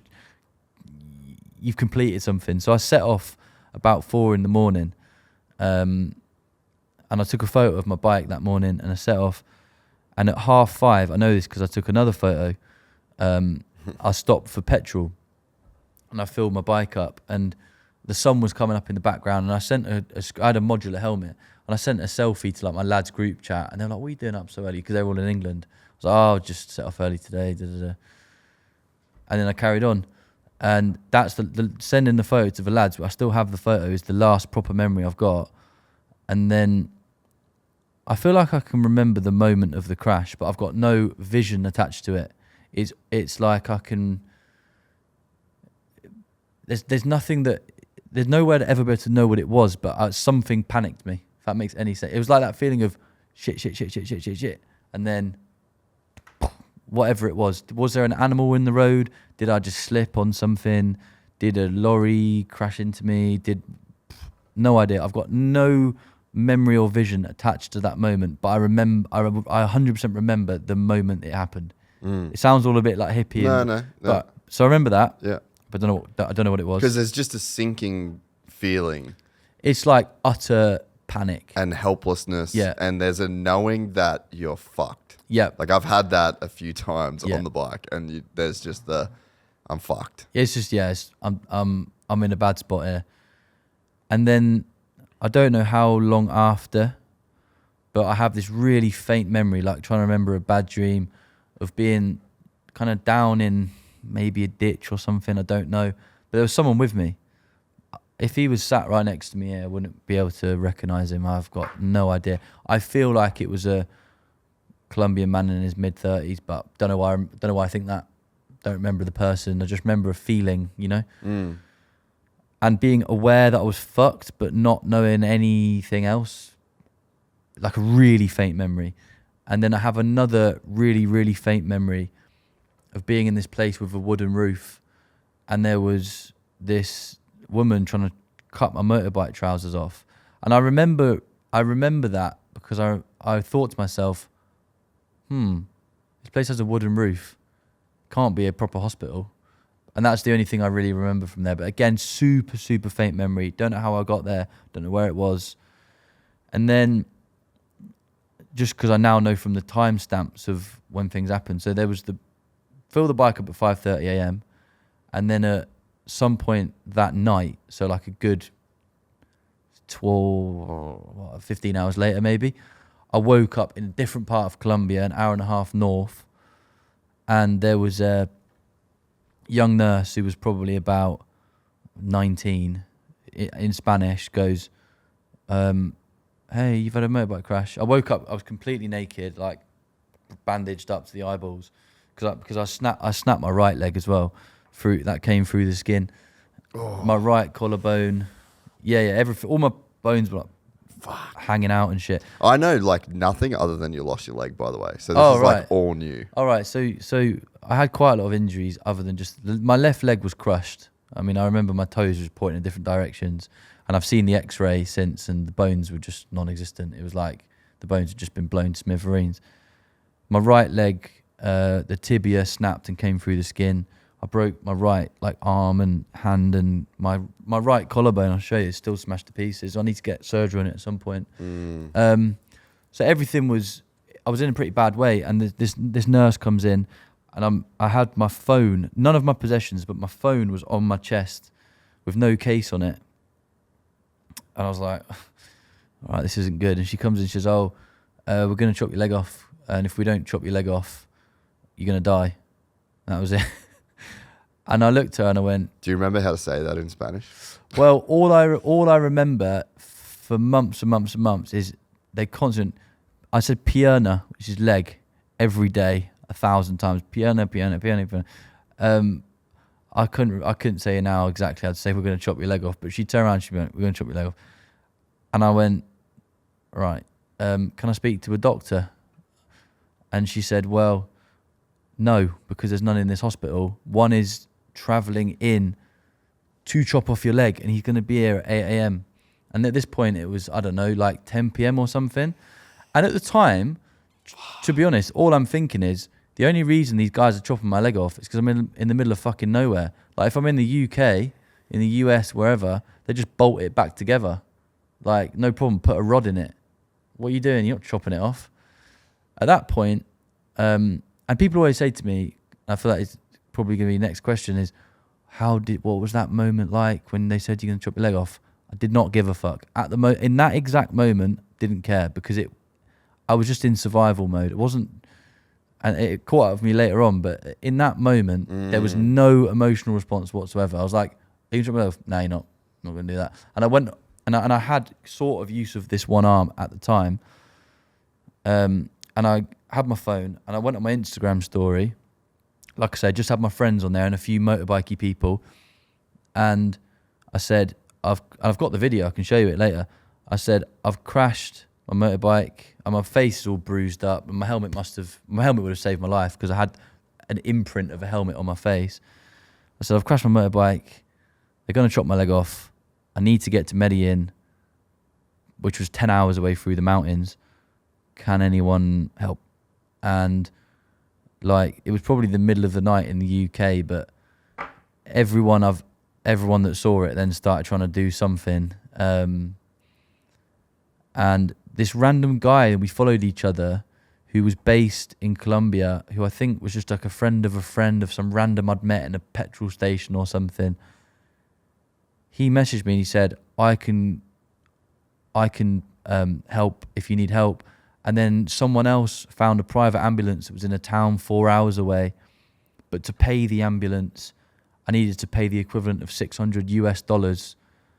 But they could only accept Banco Colombia transfer and this and that. And I remember just being there, just trying to fucking sort all this out. And I managed to get that guy, and I paid him back and more later on, but I managed to get that guy to pay the ambulance people. And I remember just thinking, these guys are never going to show up. 4 hours later, there's an ambulance. But like, it wasn't an ambulance to get here. It was like a little tin can. So I got in the tin can. We went through the night to Medellin. We get there at, I don't know, 9 a.m. in the morning, and the doors swing open. My best mate Jack's there, the one who he travelled to Medellin to meet me. Doors open, and I'm like, right, I'm safe now. You know, my leg's not getting chopped off. I'm here. They'll bolt it back together. Everything's sorted. And they were like, no, we definitely do need to chop your leg off. But I was being stubborn. I was like, you ain't chopping it off. Maybe because it took so long to chop it off or whatever reason, I then got sepsis. So actually they chopped it off in the end because it was crushed. They chopped it off. And then my parents arrived in Colombia at that point. And like, things were all right. I'd lost half my leg. Everything else was broken, but I wasn't nearly dead at that point or anything. I was in normal hospital, missing half a leg. Still didn't, for whatever reason, care at the time because it just hadn't settled in and I was just in sort of survival mode. But everything was okay and stable. My parents land in Colombia, and within like an hour of them arriving, I had this like fit. Like my temperature went through the roof. Everything got a bit scary. And I had developed a blood infection, sepsis, which had been driven from the leg. And also, like, it sounds a bit grim, but the wound, like, really smelled. It wasn't a good spot. And sepsis, which I didn't know at the time, kills a hell of a lot of people on its own. A lot of people lose limbs just through having sepsis because they need to just keep chopping bits off until they get rid of it, which is basically what happened to me because my organs all started to fail. My lungs started to fail. Kidneys, everything. And I got put on one of those ventilators because I couldn't breathe. Did they have to intubate you, like full tube down the throat? So they said to my parents, and at that time they were just hacking more and more of my leg off to chase the infection. Fuck. But then I got too unstable to basically to operate anymore. Have an operation. Yeah. And it was at that point, actually, I remember this is what started off my social media career, or the social media following, was because I remember at the time I had one of those ventilators on my face called a CPAP. Yeah. And I was sick inside the ventilator, and my dad ripped it off my face because you don't want the sick being pumped into your lungs. So my dad rips it off my face, and I had this like moment of almost being sober because I was full of all sorts of drugs. And I was like, oh, that's a bit fucked, isn't it? And he's like, yeah. And in that conversation, I remember him saying to me, what do you want me to tell everyone? Because like, every single person you know on this planet is trying to contact me and your mum and Jack to ask what's going on. We can't reply to everyone. We don't know what to say. Like, the doctors had actually just told them it ain't looking great. Like, be prepared for anything. Because I'd gone right down to critical care level. The sepsis was getting worse. And I was like, just the log into my Instagram. Just tell everyone what's going on. Don't hold back. Just be honest, because you don't need to reply to anyone. Anyone who needs to see it will see it. So that's why he put that post up, which got 50 million views by accident. And then And then straight back, they put me straight back on the ventilator. And at that point, they said to my parents, we're going to put him on an intubated one. And after that, I understand that it's quite hard to come back off it. And I don't really know what ended up happening, but they ended up deciding not to do the intubator. And I just had a CPAP thing. And then the sepsis, for whatever reason, the Colombians did their thing and started to come down. And then like we got out of that one. And I went from critical care after a week or two back into like intensive care, and the sepsis was at bay. So that bit was, for my parents, quite scary, I think. For me, I was just fucking on another planet. Yeah. Do you remember any of that feeling? Or like, were you just not really conscious? I remember being super frustrated because I remember thinking I was having conversations I wasn't having. So like at that time, I'd want something to happen, or please do that. Because at that point, I couldn't move anything because my left leg had been cut off. My right leg was snapped. So that was all. And and I was too unstable for them to try and do anything with that. So it was just... They had like a splint or something on it kind of thing? Yeah, it just was all wrapped up. Like if you'd taken it apart, my leg was all... I felt if I had moved at any point in Colombia, I felt the two bones click over each other where it's broken. Right arm, right hand, everything. But then my left hand, because of the sepsis, it had like 20 cannulas in it. So if I moved at any moment, all the alarms would go off because all the cannulas want you to stay still. So I literally would just lay there. And I remember asking, like, guys, if my face had an itch or something, I'd be like, please can you itch my face? And in my head, I've had a conversation, but I haven't actually said anything because I was just completely out of it. I remember being I was like, why is no one listening to me? But I wasn't saying anything. So sometimes my mum said I would go like, and in my head, I probably had a full conversation. So that's all I really remember from that bit. But then that bit, survived the sepsis. Colombian doctors kept me alive, and then was in intensive care. And then basically every day for a month, they would decide whether or not they were going to chop more of my leg off because it was still infected. So this part was brutal. Like I don't look back at this with any sort of rose tinted goggles. Like every day, I can show you a video as well. It's pretty grim. They'd come in. They would undo the bandage that was on my stump, what was left of my leg. And at the time, it wasn't like a nice, neat thing. It was like, it looked like a fucking leg had been chopped off. It didn't look good. And they would come in, and while I was just awake, they would poke around, they'd pull out bits of flesh, and they would just try and see how infected it was. And they would say either, yes, we need to chop more off, or no, we're going to leave it for another day and check back tomorrow. And the idea was that hopefully at some point the infection will settle and you can stop having more chopped off. And all I wanted to do was keep my knee because I knew how important having a knee was.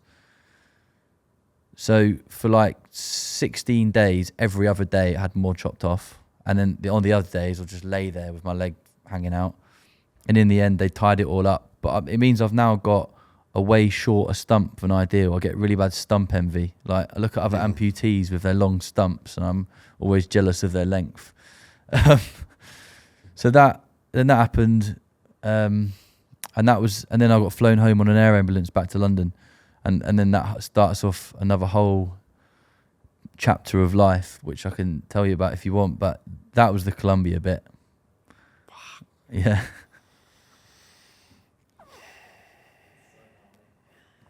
I don't love that. No, it was brutal.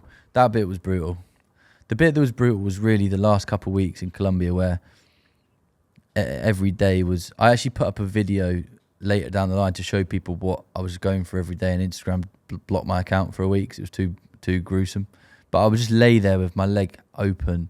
And at the time as well, the travel insurance sort of tried to do us over a bit and didn't want to like pay out for some parts of it. And I ended up in like the local bit with like no aircon, sharing a room with this guy. Like if I could have moved my arms, I would have been able to touch him.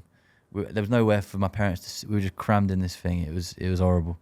It was really horrible.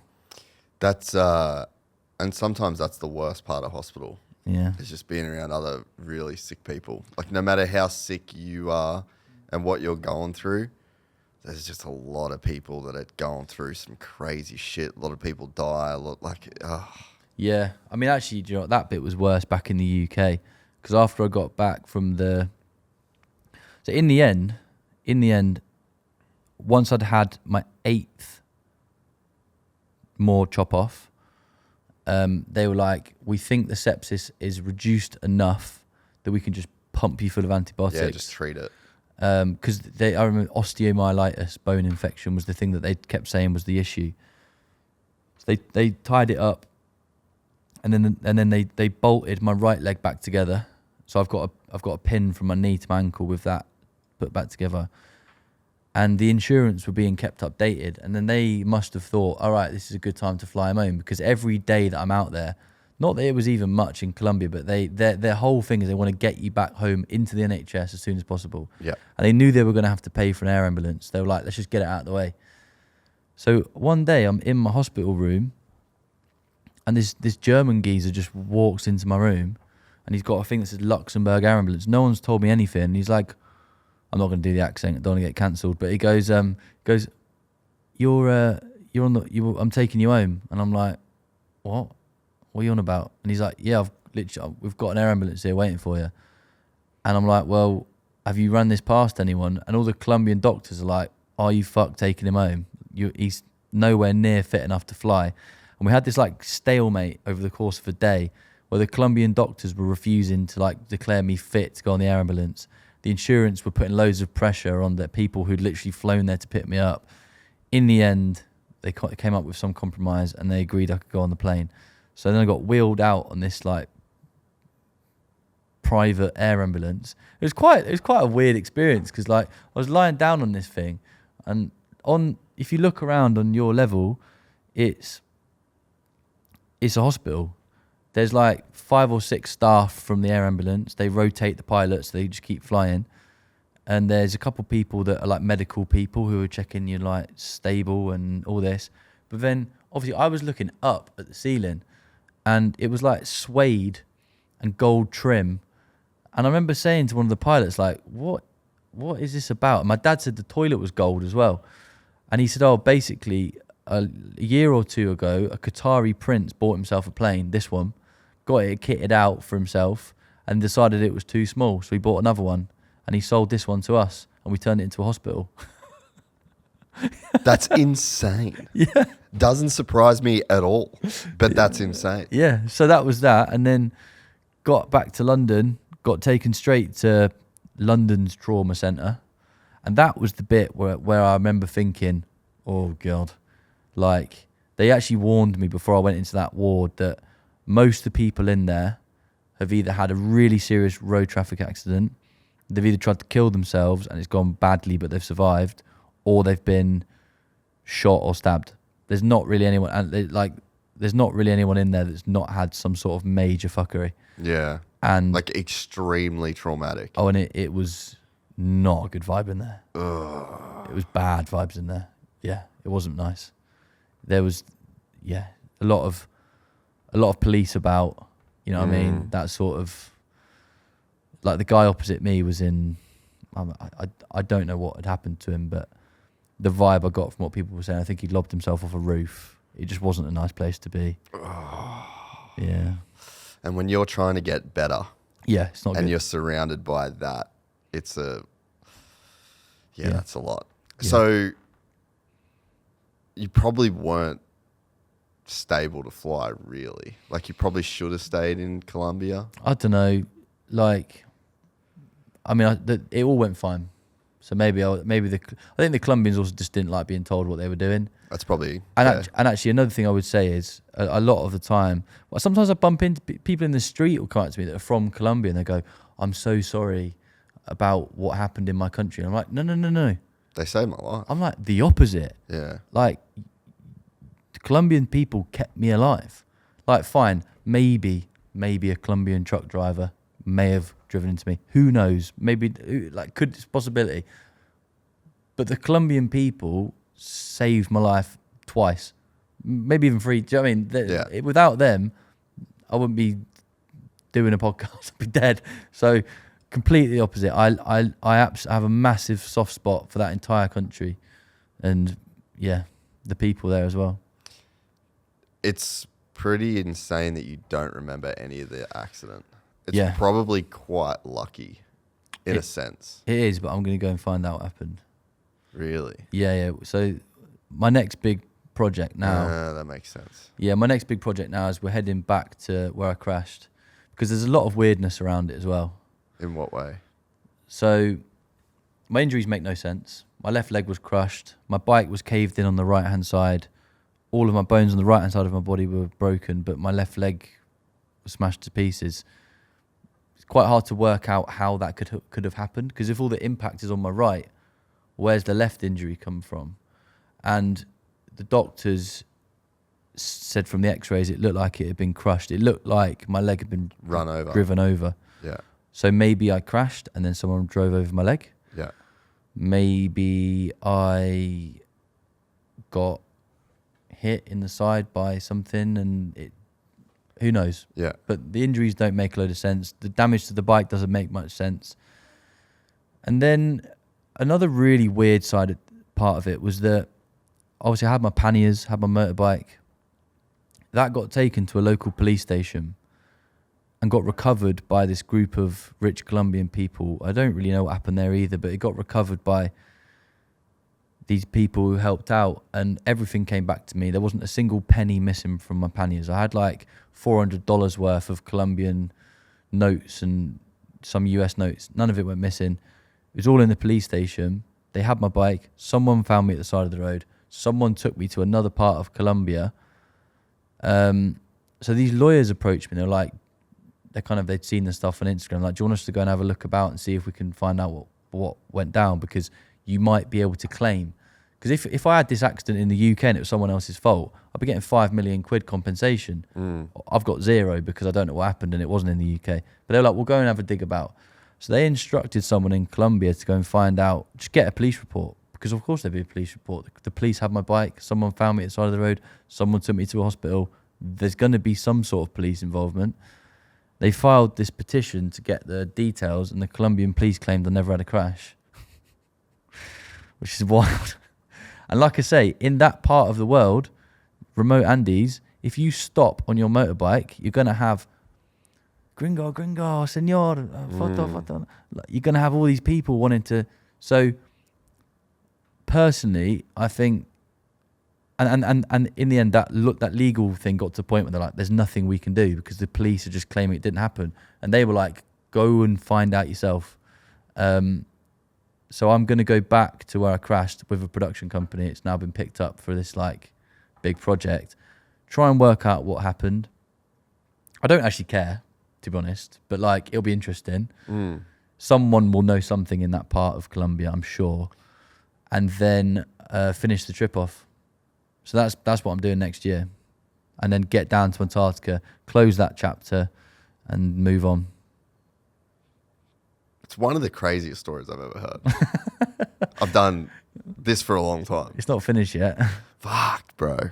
It's insane. I wonder, like, I'm just picturing you going back there on that spot, and you know when you had a big night on the piss, and then you fucking touch something, or and you're like, whoa, and you just get it all back. So I just wonder.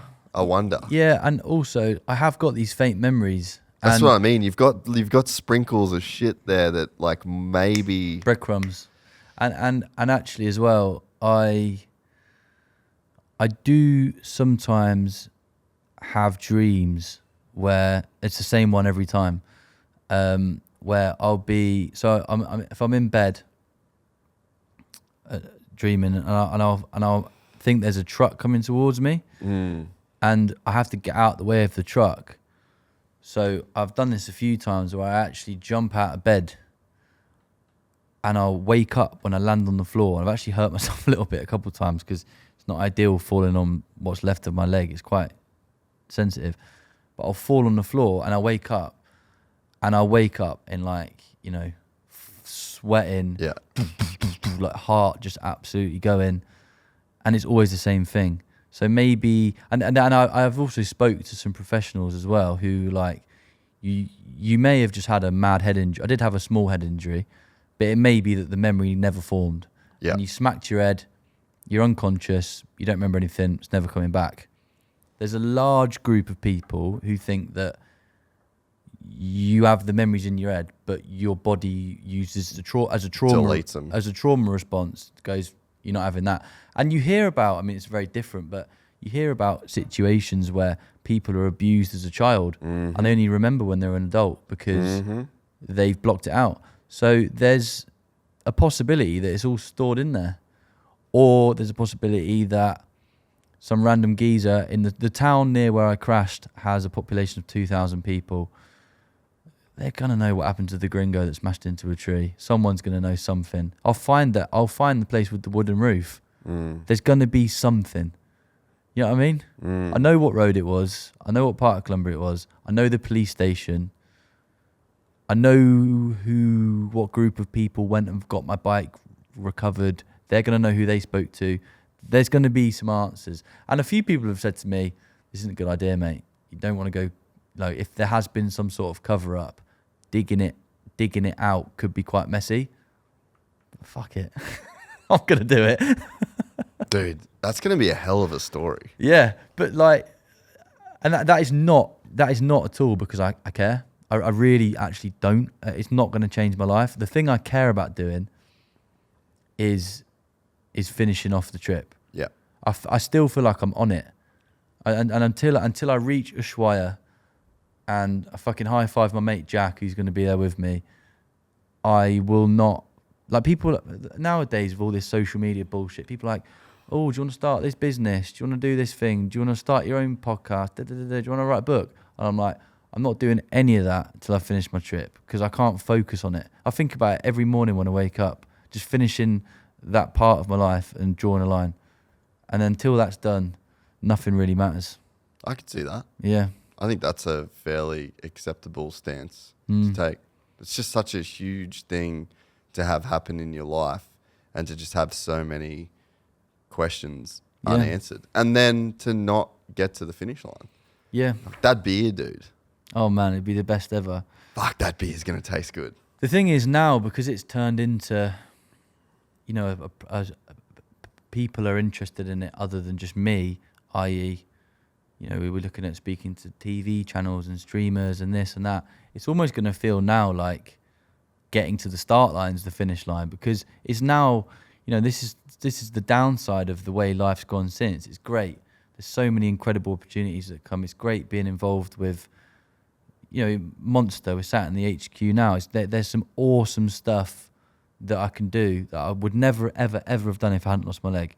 But the whole, like, living in the moment, just going and doing what I want when I want, that's kind of slipped out my fingers a bit. And I hope that this trip will still be, and in fact, I will be because I won't let it be any other way, authentic to myself. Like, if people want to come along and document it and fly on the wall, film it, they're welcome to. But if someone tells me, oh, can you ride that bit of road again so we can take a video of it?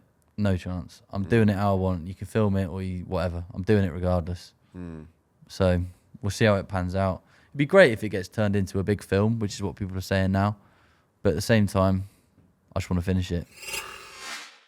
If you ride, you already know how important it is to have the right gear and parts when you need them. That's where motosport.com comes in. It's your one-stop shop for everything motocross and off-road. Whether you're looking for OEM parts, fresh riding gear, or upgrading your setup, they carry all the top brands so you're not wasting time bouncing between different sites trying to piece it all together. It's all in one place, easy to find and ready to ship. And the best part is it is built for riders. Whether you're at the track every weekend or just getting laps in when you can, motosport.com makes it easy to get exactly what you need without the hassle. No guessing, no digging around, just the parts and gear you trust all in one spot. Next time you need to dial in your bike or refresh your gear, head over to motosport.com and get back to doing what matters most, and that's riding. How does the time in London go in the hospital?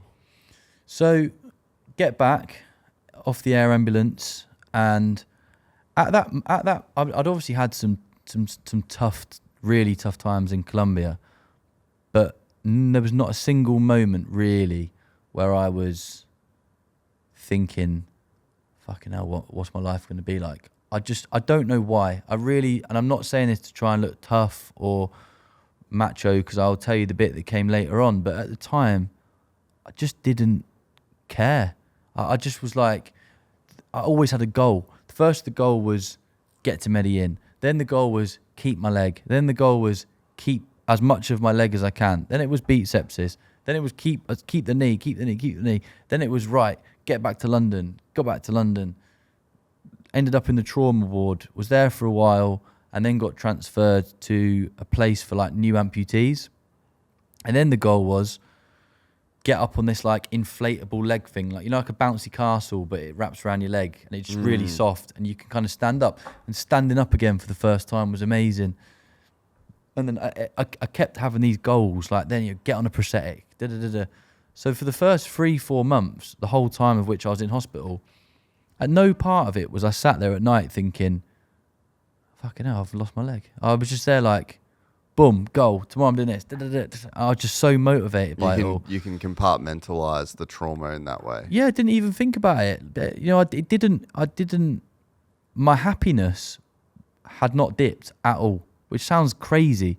I wasn't even sitting there. I can see it. My happiness was the same. And then about, I don't know even how long it was, maybe 3.5 months in, the hospital said to me, at some point soon, you're going to get released back home. This weekend, we're going to let you go home. I was like, oh. It kind of took me back a bit. I'm like, oh yeah, all right, cool. I wasn't excited about it or nervous. I was just like, oh, all right, I'll go home. And actually, I hadn't been home for ages anyway, because I've been abroad for a long time. And my 2 best mates, Jack, I told him to go and finish the trip, but he was like, he told me he was going to do it, and then he flew home, and he just turned up in hospital one day. He's like, I'm not finishing it till you're with me. So that's another whole part of the story. But him and my other mate Tim took me back to my flat in a wheelchair, and it honestly was like getting punched in the chest. I even feel emotional about it now. Like the feeling like bubbles up a bit, remembering that period. And I remember just getting wheeled. I remember getting wheeled through into the kitchen, and I was like hungry, and I was like, I want to fucking put some toast in the toaster. And at the time I was so fragile. I'd lost 1/3 of my body weight. Everything was broken. I didn't have my leg. I couldn't even like position myself in my wheelchair. I was just like fucked. Yeah. And I wanted to like put something in the toaster, and I'm there like fucking dropping the bread on my face and shit. And then that night, I remember went into my bedroom. My mates like tucked me in, and I woke up like after an hour or so, because I was just always awake, because I was in pain all the time, and I needed a piss. And I was like, wait, I can't just get out of bed and go for a wee. Because I'd had a catheter in for months as well. I didn't even need to piss myself. And I was trying to get in my wheelchair by myself, and I managed to get into it. And I went to the ensuite door in my bedroom to get in the bathroom, and the wheelchair wouldn't fit through the door. And I remember just being sat there, just at 2 a.m, fucking naked in my wheelchair, just crying my eyes out. And it was that, and it honestly, I still feel it bubble up, because I've never been depressed in my life, but in that weekend was so fucking hard. Like it was like I realised that I'd become disabled, and I felt weird even saying that word, disabled. I was like, man, I'm not fucking disabled. Well, actually, no, I was at that time very disabled. Like I couldn't even go for a piss. And the day after, my parents came and visited, and I was just miserable to be around. I was just being a cunt to everyone. Like my mum and dad were just like, leave him be. He needs to have this period. Yeah. But then they went back to hospital on the Monday, and everything picked up again. And I had the goals again, and then I started getting up on a prosthetic, very, very bad prosthetic, and I could do a couple of steps with crutches. It wasn't like now where I'm bombing around. It was really, but really, really, really, really basic. But I had a goal, and I kind of got past that weekend, and I'd say that sort of oscillating nature of the recovery process mentally then went like that going forwards, where the next time I went home, because in the hospital, you're in a safe place. I've never been in an amputee hospital before. like, and I didn't even think about it, but all the sinks are at wheelchair level. The toilet is at like wheelchair level.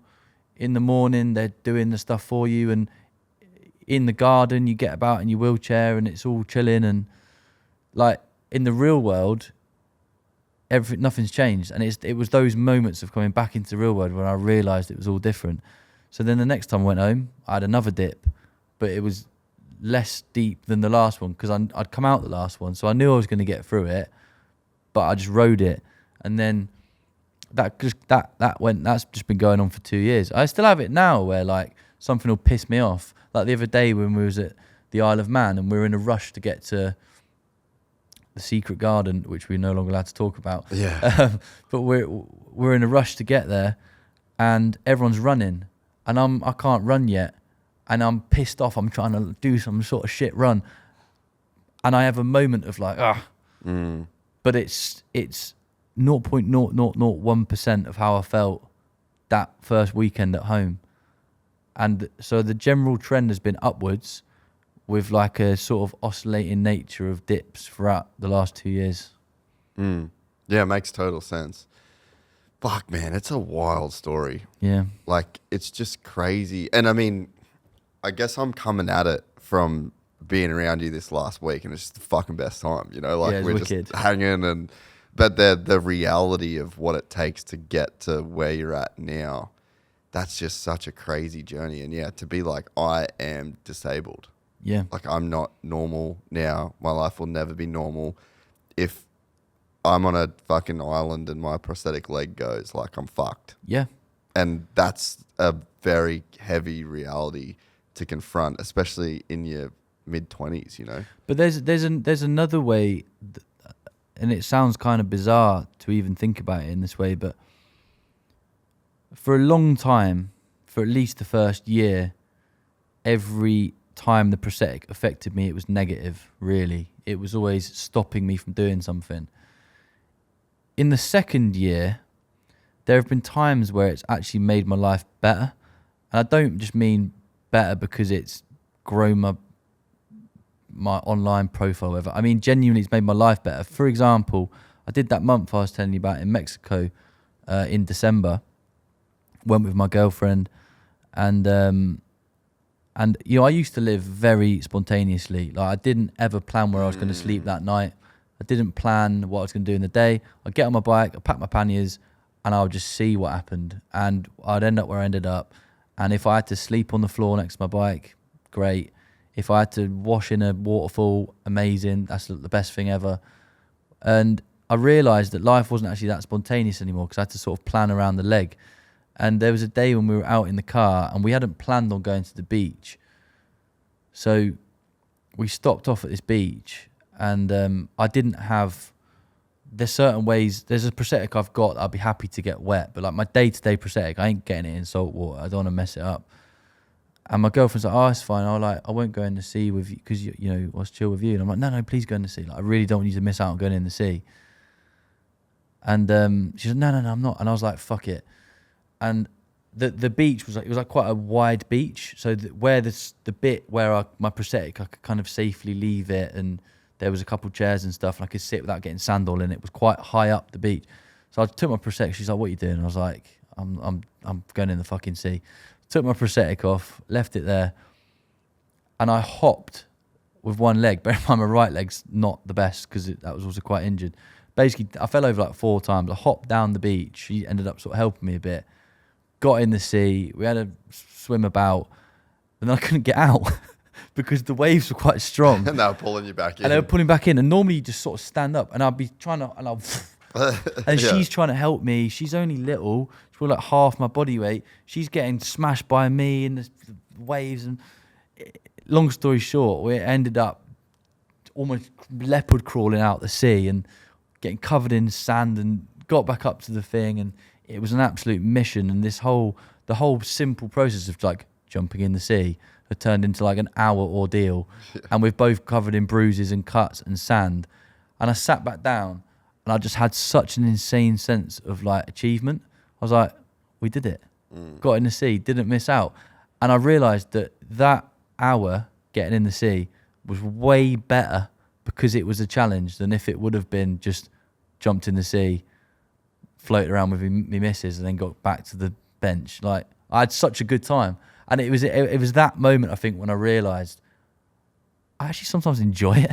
Yeah. It's kind of mental. Yeah. I kind of enjoy the challenge of it sometimes. Yeah. Yeah. And that's where the real fulfillment comes from. Like, Yeah. and there's a duality of how good something can be is directly proportionate to how difficult or challenging or hard that thing was to actually achieve. Yeah. It makes life harder, but then it makes it more fulfilling when you still do it anyway. Because there's nothing... There's so many things I thought I'd never do again that I've already done.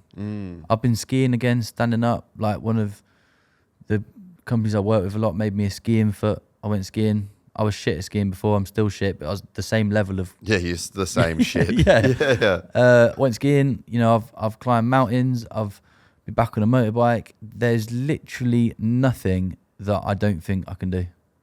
But sometimes... a lot of the time, it's more fulfilling than it ever would have been without the injury, which is quite beautiful, really. 100%. And it makes sense. Yeah. So I've never really spoken to anybody about a prosthetic or that process. What is that process like? Hard. Is it painful? Is it painful now? Yeah. There's so when you first lose a limb, there's the bit that's left over. I call it a stump. Some people get weirded out by that name. My dad's best friend had no hand, and his fucking nickname was Stumpy. That's Stumpy, the only way that I don't know why it's what we call it. That's the only way that we knew him as In kids. Spanish, they will call it muñón. But yeah, stump. So what residual limb, I think, is the official term. But when you first get any limb chopped off, there's still muscle there because they chop it and then on a leg, they bring your calf up and they tie it all together. So the bit that's left is very swollen. There's a lot of just trauma. It's the only way I could describe it is like bulbous. It's just full of just flesh and muscle and fucking whatever. It's not wasted away at all.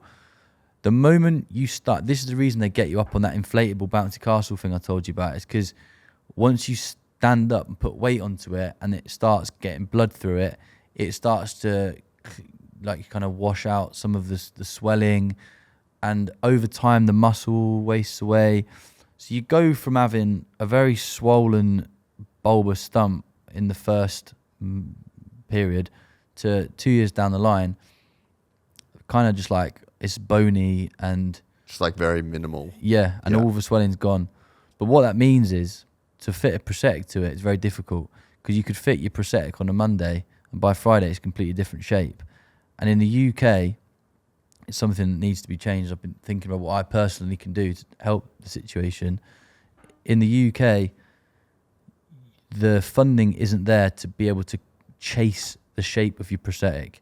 So I got given a prosthetic that was massive. It was like a bucket. And, I put my leg in it, and day one, it was incredibly painful. Like, I could barely put any weight through it whatsoever, but it sort of fit. A month on, I was having to put the equivalent of 5 socks on my stump to fill the gap. 2 months on, 10 socks. And I left hospital with like chomping at the bit to go and do everything I could do. And I massively overdid it. And I ended up basically permanently in a wheelchair. And the NHS were like, well, we're trying to sort you a new prosthetic, but da-da-da-da. Luckily, at the same time, all the social media stuff was taken off. So I ended up getting sponsored through a private prosthetic clinic. But by that point, my leg was in such a bad way. Dorset Orthopedic. So by that point, my leg was in such a bad way, I had to have another 2 months in my wheelchair. And then I got up on a prosthetic that fit me a lot better. Whenever it changes shape, they'll change the prosthetic, and it's great. So that was the first year. By the end of the first year, I was just about walking. And then I came up with this stupid plan to try and climb a mountain that no one had ever climbed before. It's an unclimbed peak in Kurdistan. And my mate Ed Jackson, who's got a crazy story himself, we were aiming to be the first people to ever do the first, it's a bit of a mouthful, to ever do the first disabled people to ever do the first ascent of any mountain. So no mountain in the world has ever been climbed for the first time by a disabled person. So there's this 5,500 meter peak in Kurdistan that no one's ever climbed. And we were going to try and do it as disabled people. So I started training for that way too premature, should not have been even thinking about it. How are you training? I was going on with my prosthetic, going on the step machine in the gym and the rowing machine and stuff. And every time there was this bit over the bone on my leg that would swell up really bad. And then anyway, I get to Kyrgyzstan and I'll show you a photo. It's insane. I've got a lump on my leg that's almost like 2 golf balls stacked on top of each other underneath the skin. I can't even put my prosthetic on. This was August last year, so it was basically under a year since I'd left hospital. It was just so stupid. I went to this doctor in Kyrgyzstan, and he got a scalpel, and this was honestly almost more traumatic than my bloody crash. And he told me he was going to just let a bit of fluid out. And he just chopped straight into my leg while I was just awake in my wheelchair. There's blood everywhere. He's pulling bits out. I looked down and could see the bone in my leg. So that put me back in another wheelchair. I was just about recovered by MotoGP Barcelona last year-ish. So that put me back in a wheelchair for another 2 months. So it really has been, it's been a bit of a ride. But the point is, the prosthetics are tough to sort out, and you have to pace yourself, and I didn't for so long. And now I'm better at doing that. That's probably the biggest lesson I've learned. Just take some of the motivation out of it sometimes, and just listen to your body. Because I found it so hard I'd FOMO on if someone was like, "Oh, do you want to do this thing?" Even if I knew it was going to fuck me up, I'd do it anyway because I didn't want to miss out. Whereas now I'm sort of better at picking and choosing, and if I've got a mountain I'm going to try and climb, A, is it possible yet? B, before that, chill out a bit, do my thing. So what happened to the mountain? Still unclimbed? Ed climbed it. Oh, he did? Ed Jackson, yeah. Ed's got a crazy story. What's his... He's like my mentor. He's amazing. The day I left hospital, I went to the premiere of his film called The Mountain Within Me. He's a wicked dude. He was a pro rugby player when he was 28, top level pro rugby player. Played for loads of the best teams in the UK. And when he was 28, dove headfirst into a swimming pool, broke his spine, broke his neck, died twice in the pool, got told he'd never walk again. Turns out his injury was incomplete, but also he did not give up at all. The moment his little toe flicked, he was on an insane, every minute of the day, he's trying to move his foot. He's doing every piece of rehab he can possibly do. And he's still got a spinal cord injury, but now he can walk again. And I was chatting to Adolf about this the other day. He's obviously had a spinal cord injury recently, got told he'd never walk again too. But I think he also doesn't have a complete injury. And you never know with spinal cord injuries how they're going to play out. But Ed can now walk. He calls himself Mr. Wobbly. He walks with a bit of a cadence. But he's basically just dedicated his life to climbing mountains, and he's got his own charity and stuff. So he climbed the mountain, and he's now the first disabled person to ever do the first ascent of any mountain. But he deserves it, and I'm super glad he did it, and I shouldn't have even been trying to do it. Dude, unbelievable story. Yeah. So I'm sure that there's a whole community of people that you would have never even known existed until this injury. Yeah, existed, and also people I know existed, but I would just never have had an interaction with. Yeah. If I hadn't had a motorbike crash, we wouldn't be sat here doing a podcast today. We wouldn't have. When we were sat here before, I'm even chatting about last week, the people I'm now friends with, like Davey Todd, for example. I've always known about the Isle of Man. I've known about these legends that go and do it. I would have never met them. Now I'm friends with them. So there's that part of things. There's the fact that this injury just kicked off this domino effect of just craziness. But then also the community of disabled people who, I almost don't even like using that term still. I kind of just consider myself just happen to not have a leg. Yeah, you kind of just got a bit fucked up. Yeah, because there's plenty of people who are full able-bodied that are doing way less shit than I am. Do you know what I mean? I knew what you were going to say once you said that. Like, are they more disabled than me because they're just lazy? Yeah, but laziness is a disability in a lot of senses of the word. So, like, yeah, fine. On paper, I'm disabled, but some of the I spent a lot of the start earlier in the year in Cortina for the Winter Olympics and the Winter Paralympics. Plenty of disabled people there who are way more able than any other able people I know. Doing mental things. Some of them in wheelchairs, some of them missing limbs, some of them have got other diseases and things that affect them. But the point is, like, they're all disabled, but I don't know. So I actually don't feel like super connected to the whole disabled community. I just feel connected to the community of people who, no matter what happens to them in life, are just going to get on with it and make the most out of their life.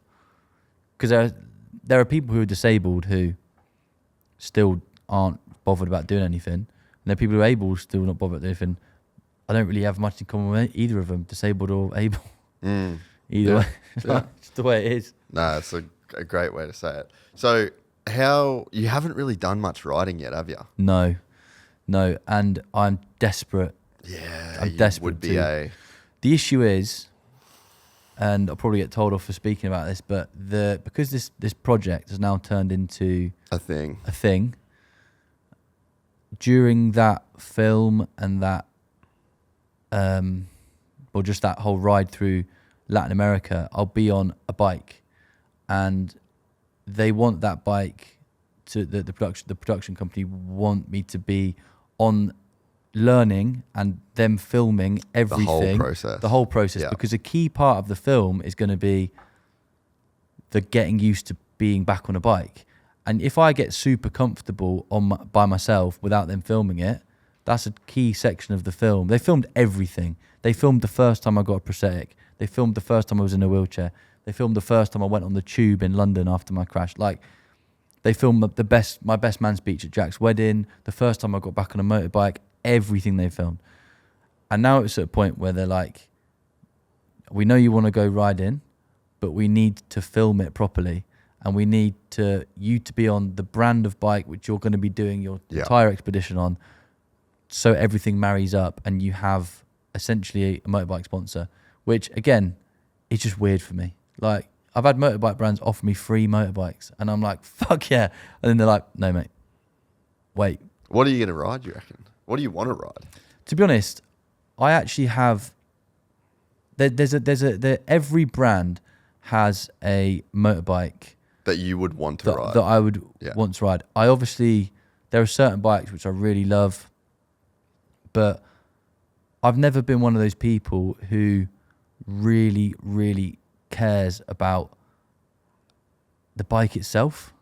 As in, there are bikes I definitely have a preference to, but even earlier when you said you were bombing around Vietnam with 150cc motorbikes, I'm like, brilliant. Yeah, I don't get that excited about, what set of pipes have you put on that and like. Yeah, you just didn't grow up in that. Nah.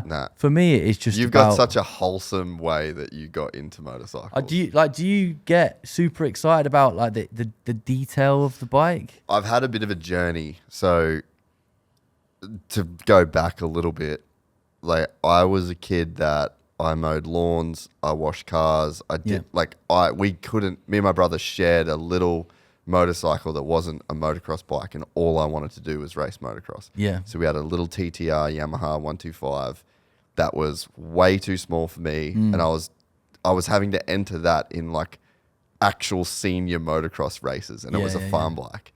So you want to talk about like childhood fucking trauma. There was like some real childhood trauma around like having to race this motorcycle in old shit gear and like just literally the worst of everything. Yeah. And as a kid, being extremely immature and insecure, that was like a tough thing to go through, right? Yeah. So I worked I mowed lawns, I worked at a video store, I worked at a grocery store. Like, I just did everything to save up thousands of dollars to buy a CR125. Yeah. And then when I got that CR125, I saved up hundreds of dollars to put an FMF pipe on it. So like my whole life, and probably why I ended up doing what I am doing, is because I just wanted fucking sick bikes. Yeah. As that I could never have I when do I was get a that kid. though, yeah. So I started like the video, like the production and filming. And so I've worked in the bike industry my entire life because I just wanted a fucking cool motorcycle. Like that was the whole, I learned I wasn't money motivated. I was motorcycle motivated, you know?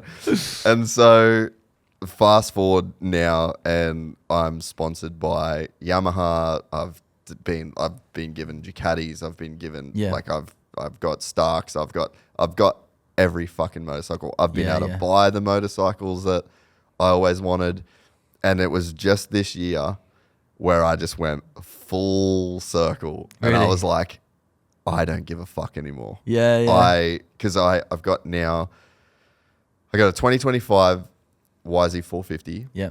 And I was supposed to give it back a year ago Mm-hmm. because I have to get a new one. Yeah.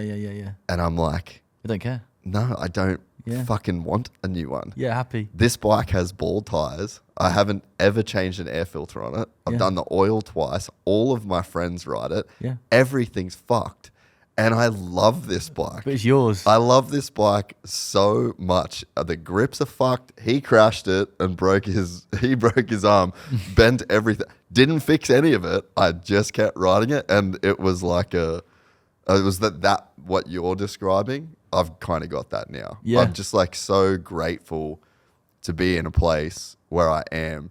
But it took me like getting all of the things to realize that I don't really want them. But I feel like you've actually just described that whole process I went through almost with like the getting the successful job thing out of uni and stuff, where once you've got it, you realize, oh, I actually wasn't motivated by that at all. And I think my journey with motorbikes specifically was always so tied to what they allow you to do that some of the best days I've ever had on a motorbike will have been when I was first riding on some shite 50cc moped, and I would have just been like, oh my God, this is pure freedom. Pure freedom. Like now, if you put me on a moped, I'd be thinking, like, give us something a bit more juice. Obviously, that goes without saying.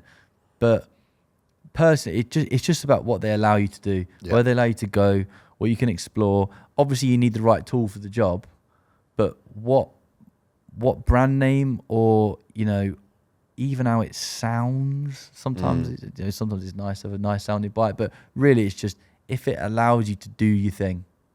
Great. Yeah. No, and I'm there now, and I've had some really great rides over the last few years where, I've just like, I think that there's a process, at least for me, there was just a process of just like being an insecure person. Yeah. For a long time. But every young person has that. My whole 20s was just like kind of shedding that skin, and I think also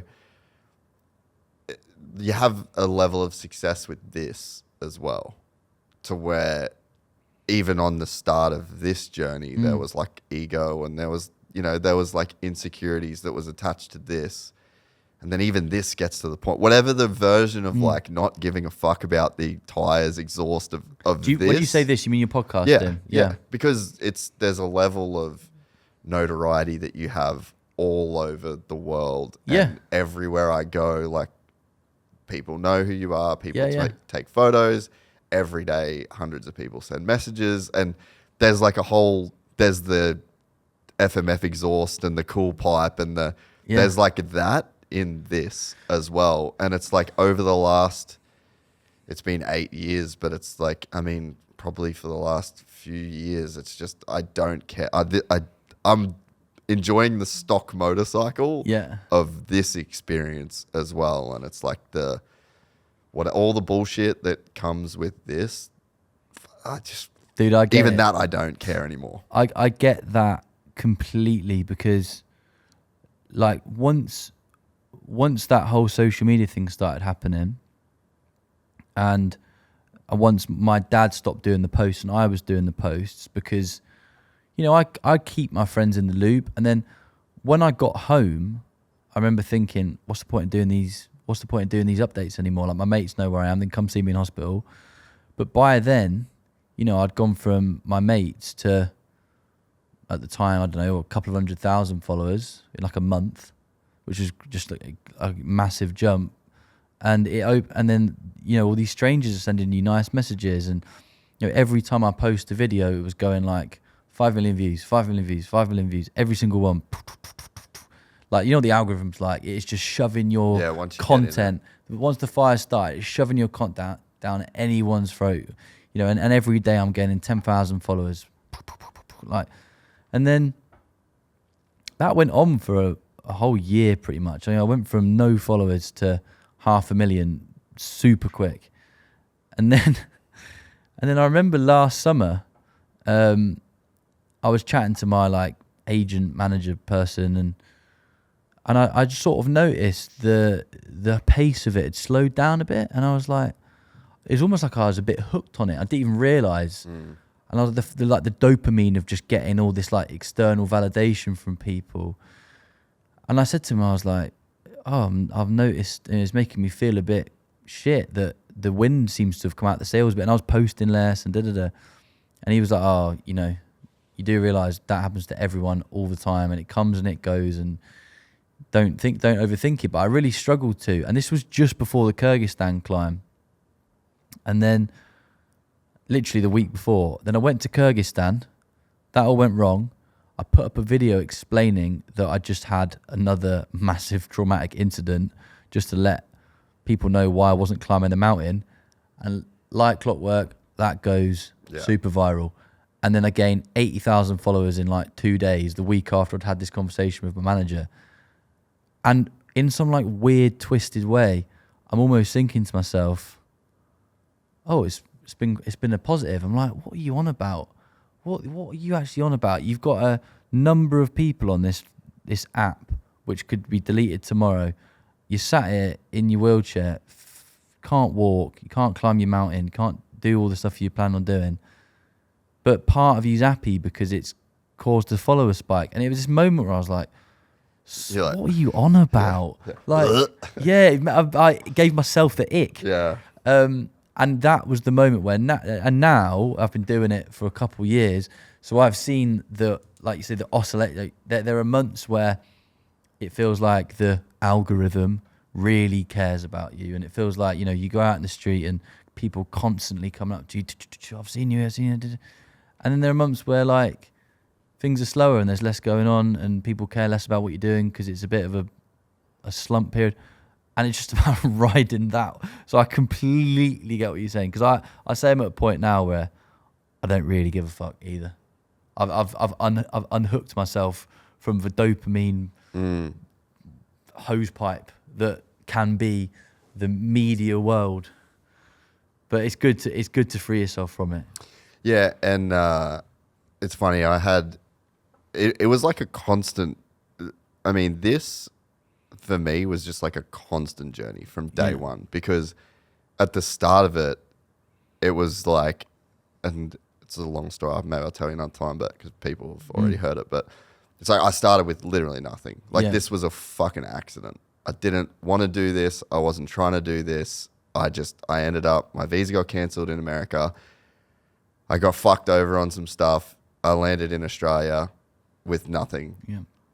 Some microphones and a guy that had been telling me for the last 5 years that I should do a podcast. Yeah. And I was like, well, fucking that's what I got. I'll do it. And that whole, like, I came at it from like not wanting to do it because I didn't want people to think I had an ego and that I love myself. And Australia's very similar to the UK, you know? Yeah. But then I like had this fucking like brain explosion moment where it's like not wanting to have an ego is basically the highest form of ego. It's all the same thing. Yeah. And then it was just a ride from then on, you know? So you just started it? Yeah, it was just, I didn't have any other choice. I had literally nothing. That's crazy. And I didn't because I was doing production work and I just didn't have enough. I didn't have good cameras. I didn't have any of the equipment. Everything was in America, and I wasn't allowed there. Yeah.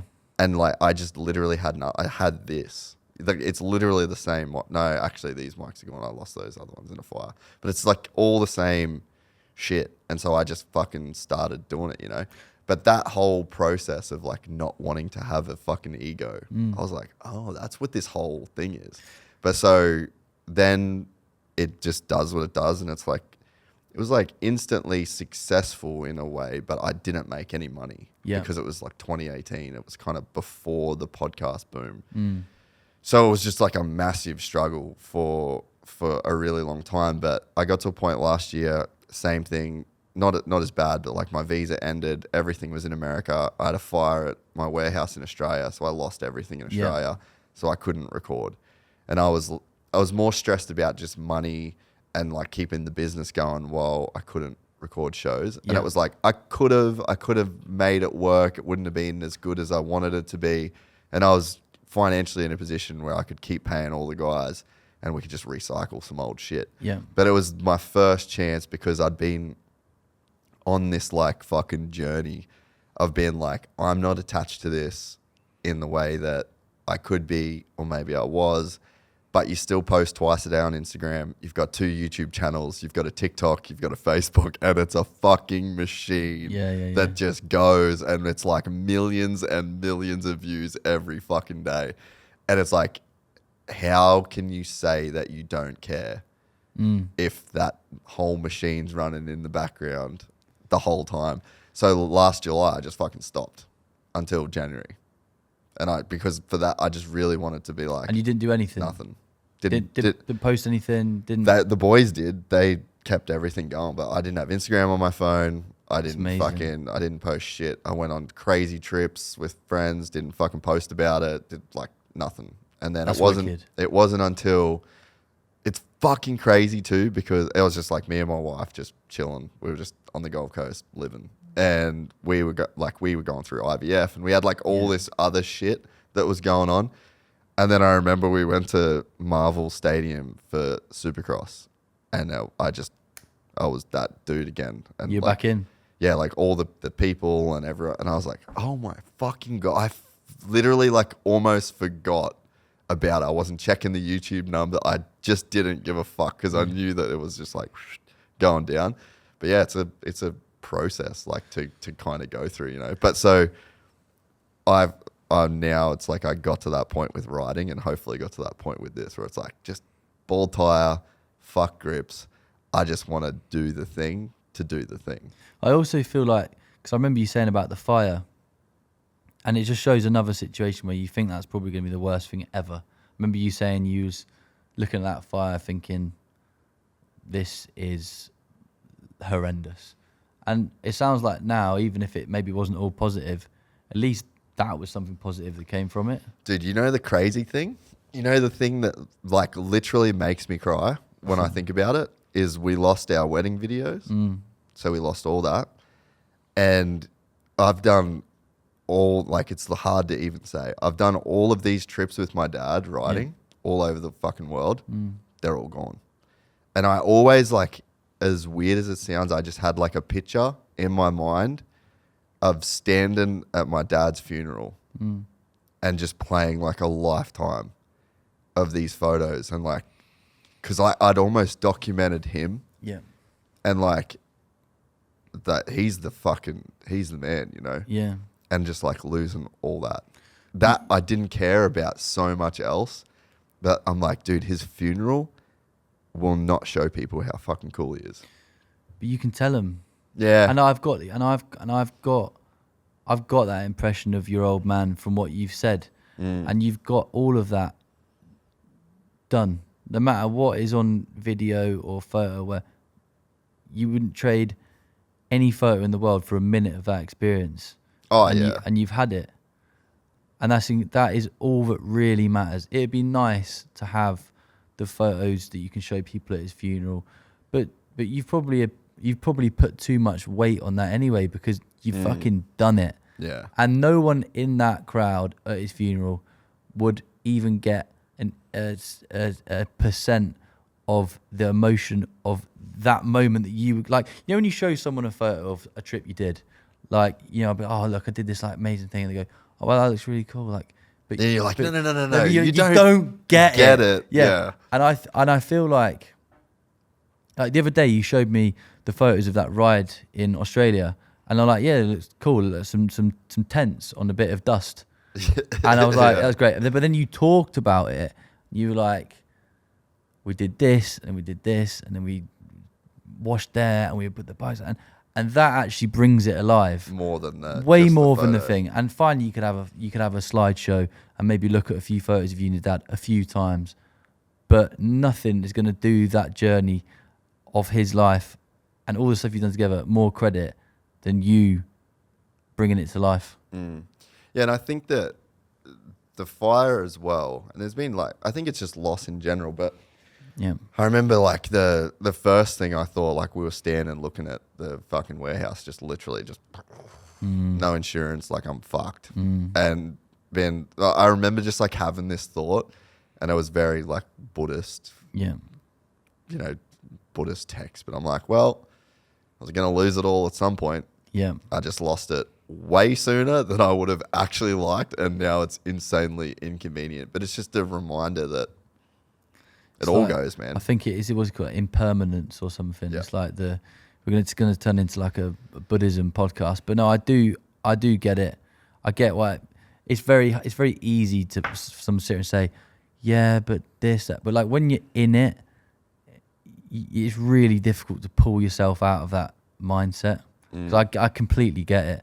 Like, it's just another form of grief when you lose a person or a life which you think you were going to have. A leg, memories. Although you've got the memories, you know, even material things. I think the saddest I've probably ever been was when one of my motorbikes was stolen. I was waiting for ages for this to get this bike, and you know, in the first week of having it, it's just what happens in London. It got nicked, and I was probably more sad about that than any, you know, maybe not that first time back home after hospital, but you know, that bothered me for a long time that I'd had this motorbike stolen, because it, you know, I'd built up this story, this narrative about what that bike meant, and you know how fucking cool I was going to look on it, and how much I wanted to do on it, and you know, now I look back, I'm like, well, I replaced it with another bike, and I lost a bit on the insurance because it didn't pay me that much, but whatever. Like,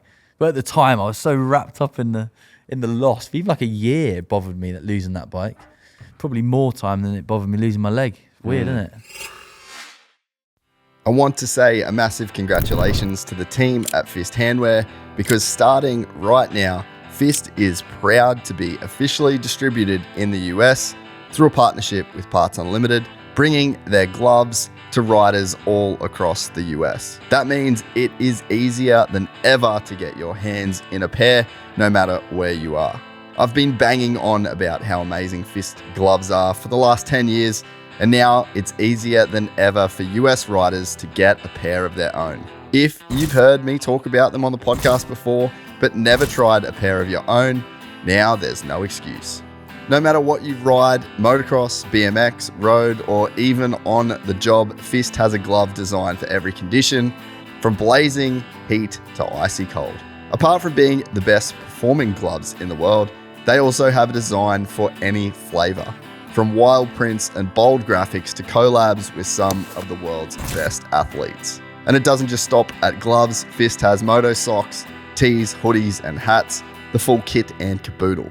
I've trusted Fist for over a decade, and I don't plan on changing. Do yourself a favor, join the Fist army today at fisthandwear.co, or head in to your local dealer and tell them that they need to start stocking Fist. So, you got any ideas what bike you want to be on? What stands out to you when you see like what's out there? So when I first went to the US, I was trying to get a Tenere, Yamaha Tenere. That's what I would have suggested. Yeah, they're fucking sick. So that was what I really wanted to be on at the start.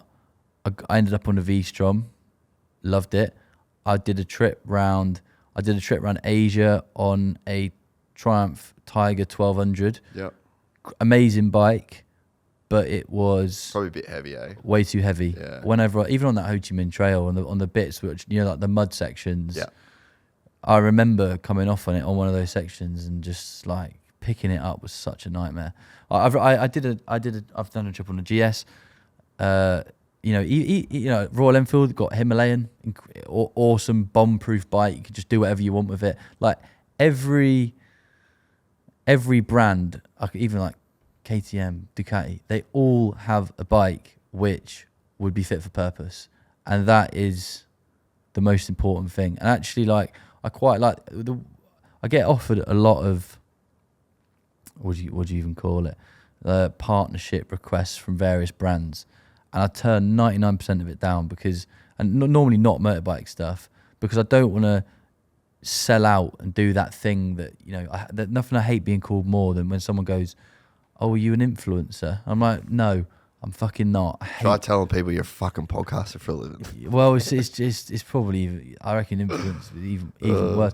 But like, my point is, I'm like, no, I've got this social media following. I do the stuff I'm going to do, and some of it will end up on there, some of it won't.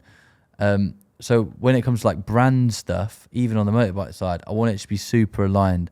And I think the people matter more. Like Monster, for example. You know, when I think of Monster, I don't think of cans of energy drink.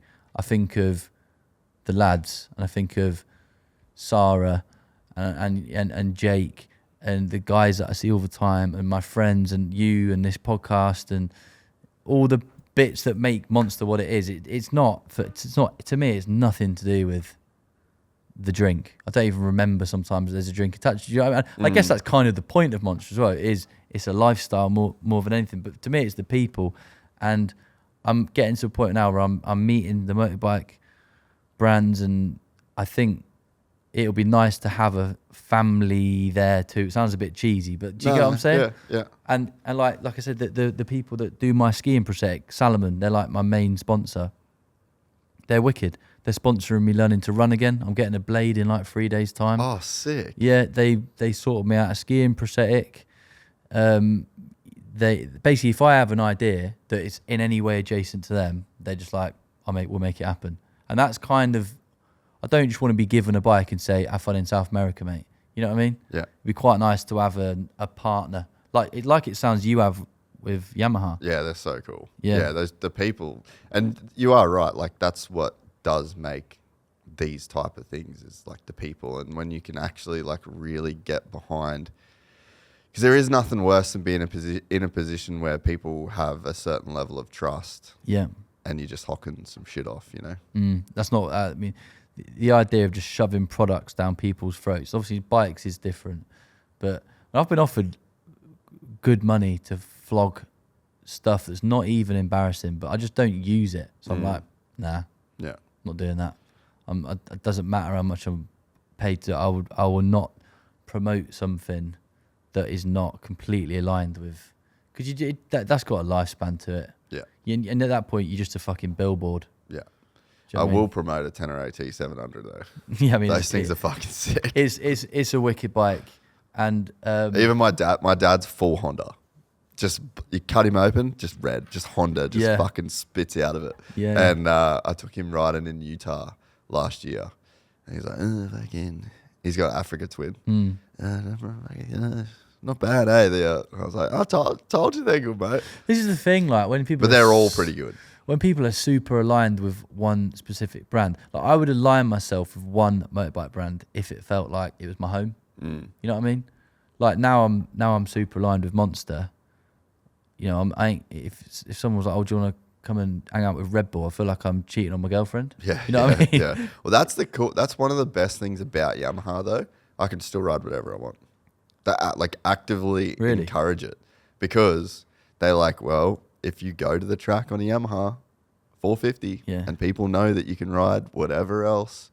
And it's also just super limiting too. Like I rode a fucking KTM the other day. I'd hate to be in the position where I could only ride one thing. It's just inconvenient. I guess there's that as well. But that sort of shows how cool they are, that they're just like, I guess the trouble is when you start talking productions and films that sort of shit, the keyword budget, which is just like a word which I seem to be getting talked about all the time now. It changes things, and it's like I say, I just personally, I want to be on my motorbike, doing my thing in South America, completing that chapter of my life. And if, no matter what bike brand it's on, it just has to be done my way. Yeah. I ain't gonna sell out and do some fake film where, you know what I mean? Yeah. It's not happening. So once you complete this trip, what else is left on your bucket list? I really struggle to look past this trip because for me, this is everything. I don't truly know whether I'll get to the end of that and go, right, you know, it's hard. It's much harder riding a bike with one leg. And this is just hypothetical. I don't think this will happen, but Nah, you'll be sweet.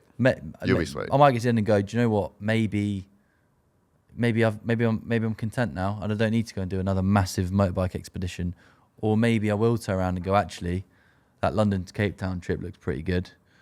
Or, you know, I'm really enjoying the mountaineering side of things at the moment. Most of summer I'm spending in the mountains doing some climbing, and I've got a little ice climbing project planned to start next year. I'm really enjoying that side of stuff. Maybe it'll be that. But who knows? Like if I'd sat 2 years ago on my bike in Latin America making grand plans for the next 2 years, it would have been a complete waste of time. Who knows what's going to happen? And I don't want to be too you can't be too laissez-faire with it all because you have to have goals and objectives. And at the moment, my one thing is finishing that trip. And when that's done, I'll have another one. But you know, who knows what's going to happen on that? Yeah. The first one didn't go too well. yeah. Let's stay safer on the second one than the first one. Yeah. So Mexico's the go though, eh? Well, just for a holiday. Well, a bike ride adventure. Because I'm scared of Mexico, bro. You shouldn't be. I've lived in California for probably 12 years and it's been right there and I've never gone. I've looked at it from the water. I've been surfing in San Diego and it's like there's dudes on jet skis in Mexico. That's insane to me. Like if I was living where you are or anywhere near that border, the whole time I'd just be popping across. I've actually not spent loads of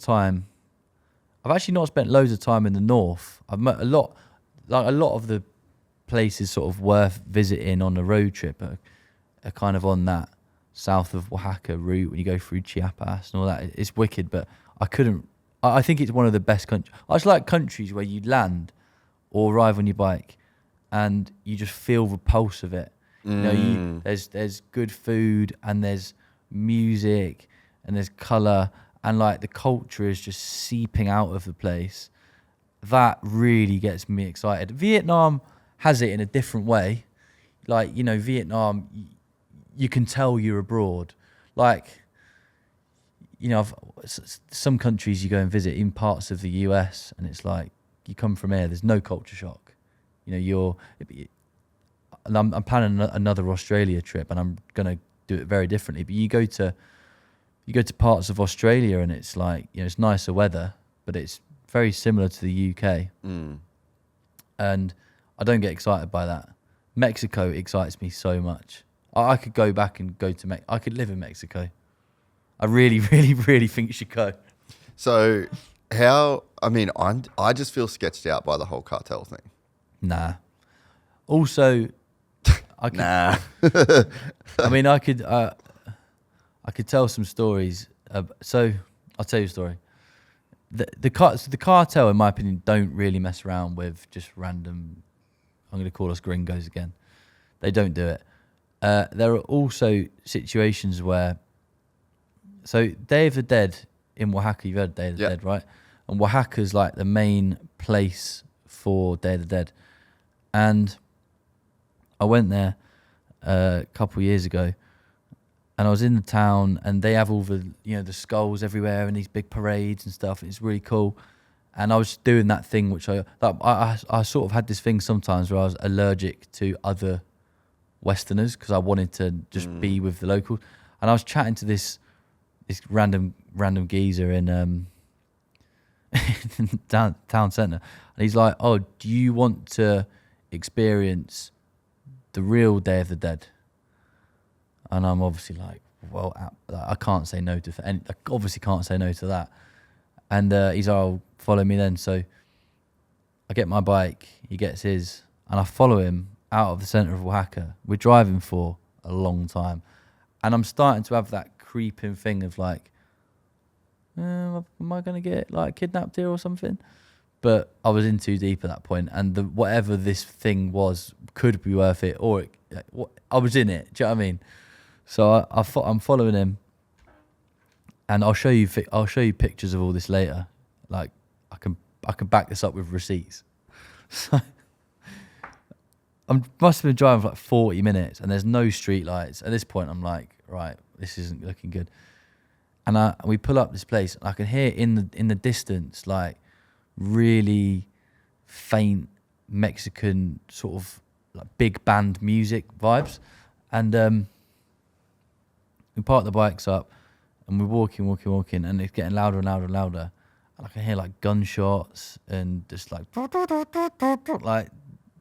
I don't even know what genre of music it is, and people doing this like insane high pitched scream. It's like a cackle, it's like and I'm thinking, what the fuck have I walked into? You're about to be a human sacrifice. Yeah. Anyway, we get closer, and I'll show you videos of this after.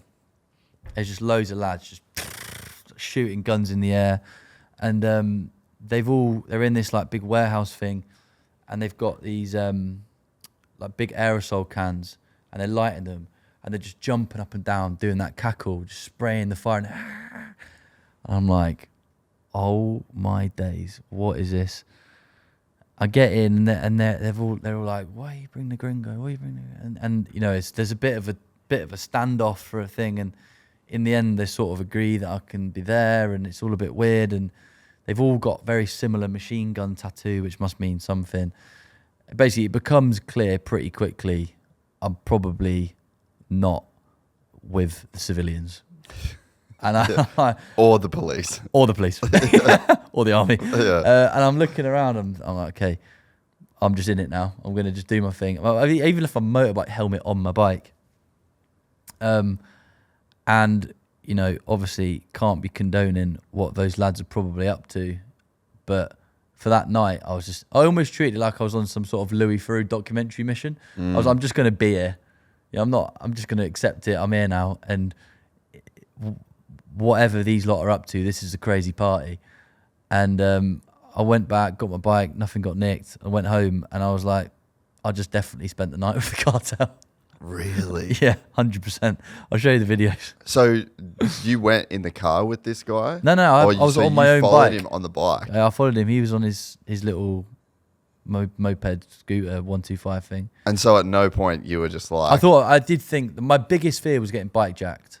Yeah, right. My biggest fear was getting bike. That's the thing I really worried about. I wasn't necessarily worried about myself. It just was like, oh, it'd be so annoying to get my bike stolen. That would be so shit. But I'm glad I followed him, because it was a pretty crazy party. And what was the party like? What was the... I'll show you after, and you'll immediately get it. But they're all wearing clown masks, and they've all got guns. They're all shooting them in the air. They're definitely not in normal society vibes. They're just like, we can do whatever we want. Yeah, it was like this was clearly a safe space for them, and they were celebrating their own Day of the Dead, and it was a totally different vibe to the town centre, where it's like parades and family and dancing around. This was like balaclavas, clown masks, shooting fire in the air. I'll just show you. You'll see. I'll show you everything. Dude, that's a crazy experience. Yeah, but like that is exactly what travelling's about, and it doesn't just because I went and spent a night with the cartel, which it was, doesn't mean I'm in any way agree with half the shit they're up to. For sure. But what it does mean is like they are also just people who probably aren't going to mess around with you. I remember when I drove into Mexico. This is probably putting you off it. Drove in towards Monterrey. Yeah. And the day before, someone had been like, they'd hung someone from the bridge, the town that I was going through. So like, you know, speaking no Spanish, driving into that town, I'm thinking at the time I was like, oof, gosh. And everyone on the border, and you're just like, oh, you can't ride into Mexico, it's super dangerous. But like, I got used to people saying that so many times that by the time we were in like Venezuela, which is way, way, way more dangerous than Mexico, even that wasn't fucking dangerous. I think all these places, like everything's fine till it's not. Yeah. And I've never not done something because of safety. And obviously the crash happened, but that wasn't because of a person, probably. Do you know what I mean? It was just because of a freak accident and a motorbike crash that could have happened in. That could have happened. Could have happened in London. Yeah. It happens all the time in London. Like I've trusted people on the road countless times when they could have done something bad to me. I've always been fine. Yeah. I really don't put any. I put probably not enough weight, but I really put zero weight on human danger. Even like there were times. I mean, this time in Panama, I accidentally ended up in this really, really dodgy part of Panama City. That was by accident, and was completely fine. Like it was a bit sketchy. I got told off by the police on the way out because I came out through this roadblock, but it's fine. It's all fine. You gotta go and do it. Yeah, man. You hear the stories and it puts you off. But they're like 1 in a million. Yeah, for how many people that actually go through there? Yeah, like, and maybe there is an element of carrying yourself in a certain way. Yeah, and like, yeah, you're just a lovely chap. Well, I think that, but also, you know, I do think, like, I do think women should be going out traveling and doing their thing as well. But I've seen, I mean, even when I'm with my girlfriend abroad, you know, I'm glad I'm there with her sometimes because what's socially acceptable in London or in Melbourne or whatever definitely is not the social norm in other parts of the world. Yeah. Like, I mean, even in parts of the Middle East, you just don't see women getting about doing their thing. Because when I was in Jordan, I did a wicked trip to Jordan. I remember at one point thinking, I haven't seen a woman for like a week and a half. So I do feel sorry for women in that regard because, like, it is harder to just be spontaneous. I'm probably an idiot with it. I could walk through any part of most countries with my headphones in at night and not really be thinking about anything, which is stupid because things happen to everyone. But as a woman, it's a lot harder. I do think there is a bit more risk, but still, like, so I find it hard to speak from that side of things. But I think the world is safer than people think. The Middle East is like one of the coolest places. Yeah, it's cool. I think, I mean, that's another very misunderstood place. Where have you been there? Like Dubai, Saudi, Oman, like mostly like kind of those places. I haven't really been to Egypt. I haven't been to some of the, I guess, more sketchy places. It's somewhere I'd love to do a bit more of. But yeah, like you go, you know, you can be in like kind of the mountains of Oman. Yeah. I have a friend who owns a crazy resort. It's like a 6-star resort and it's like way deep in Oman. And to get there, you have to go like all the way through Oman. And it's just like military checkpoint after military checkpoint after military checkpoint. And you're getting out to piss and get some fuel. And it's just like the people are so nice. And oh, yeah. even like we were following a friend on the Dakar and we were like right on the Saudi border. And there was just like massive this was the end of the road. You can't go past here. And so we kind of posted up like right on the border, just massive machine gun turrets and like huge barbed wire fences of where the road was. Yeah.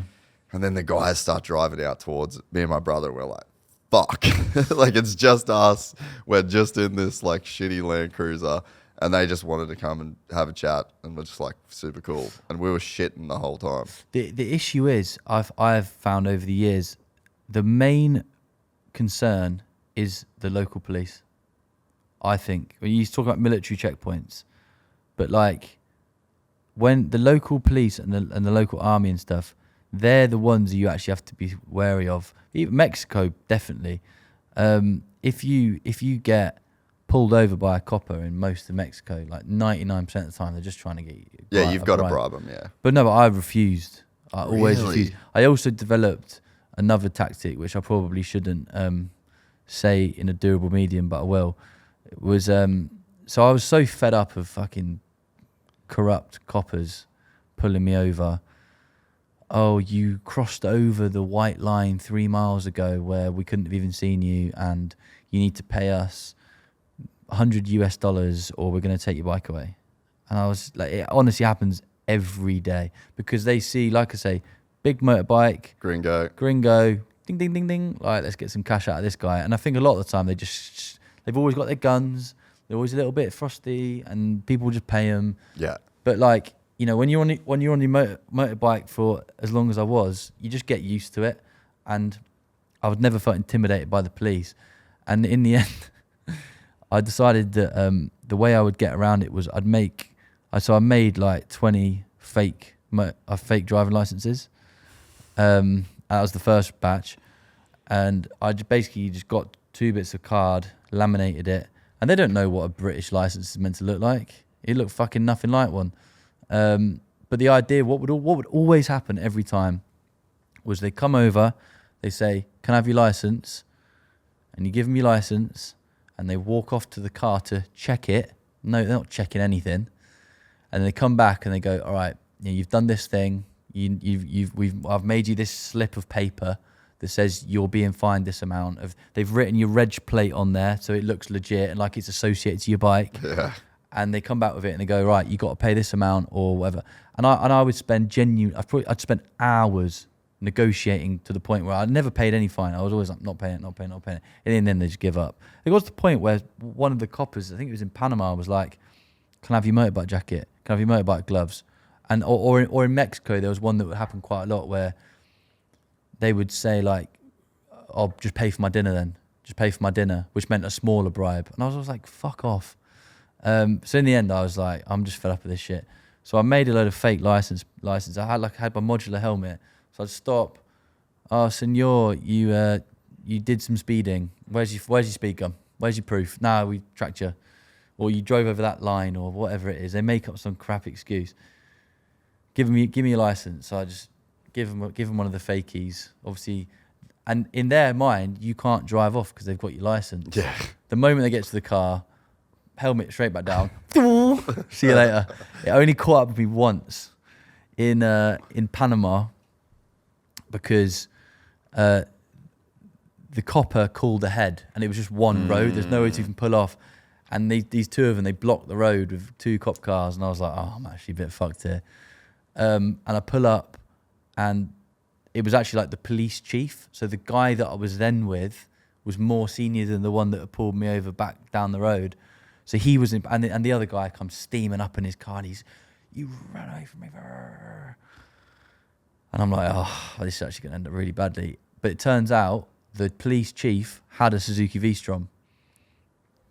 And he's like, you know, at first he's a bit frightened and he's like, "Oh, I've actually got one of those." And I'm like, bingo. That's my boy. That's my boy. And we speak about bikes and this and that. And the other copper's like trying to get, and I think he started to get a bit annoyed that his policeman was interrupting him, and he's like, tells him to go away.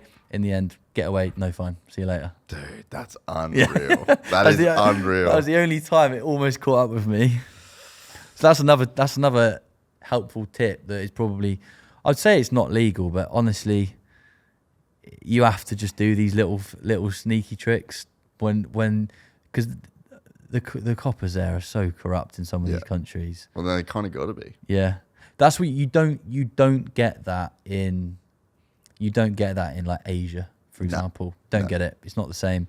But in Latin America, it just you've got to play by different rules. Dude, I got fucked in Bali though. Did you? Yeah, driving without a license. And then I put my front wheel over this like the line for the red light. Right. And there's just a cop there. You know where the cop was? Right next to an international ATM. Of course he was, yeah. Pulls me up and he's like, "Oh, he got done, blah, blah, blah."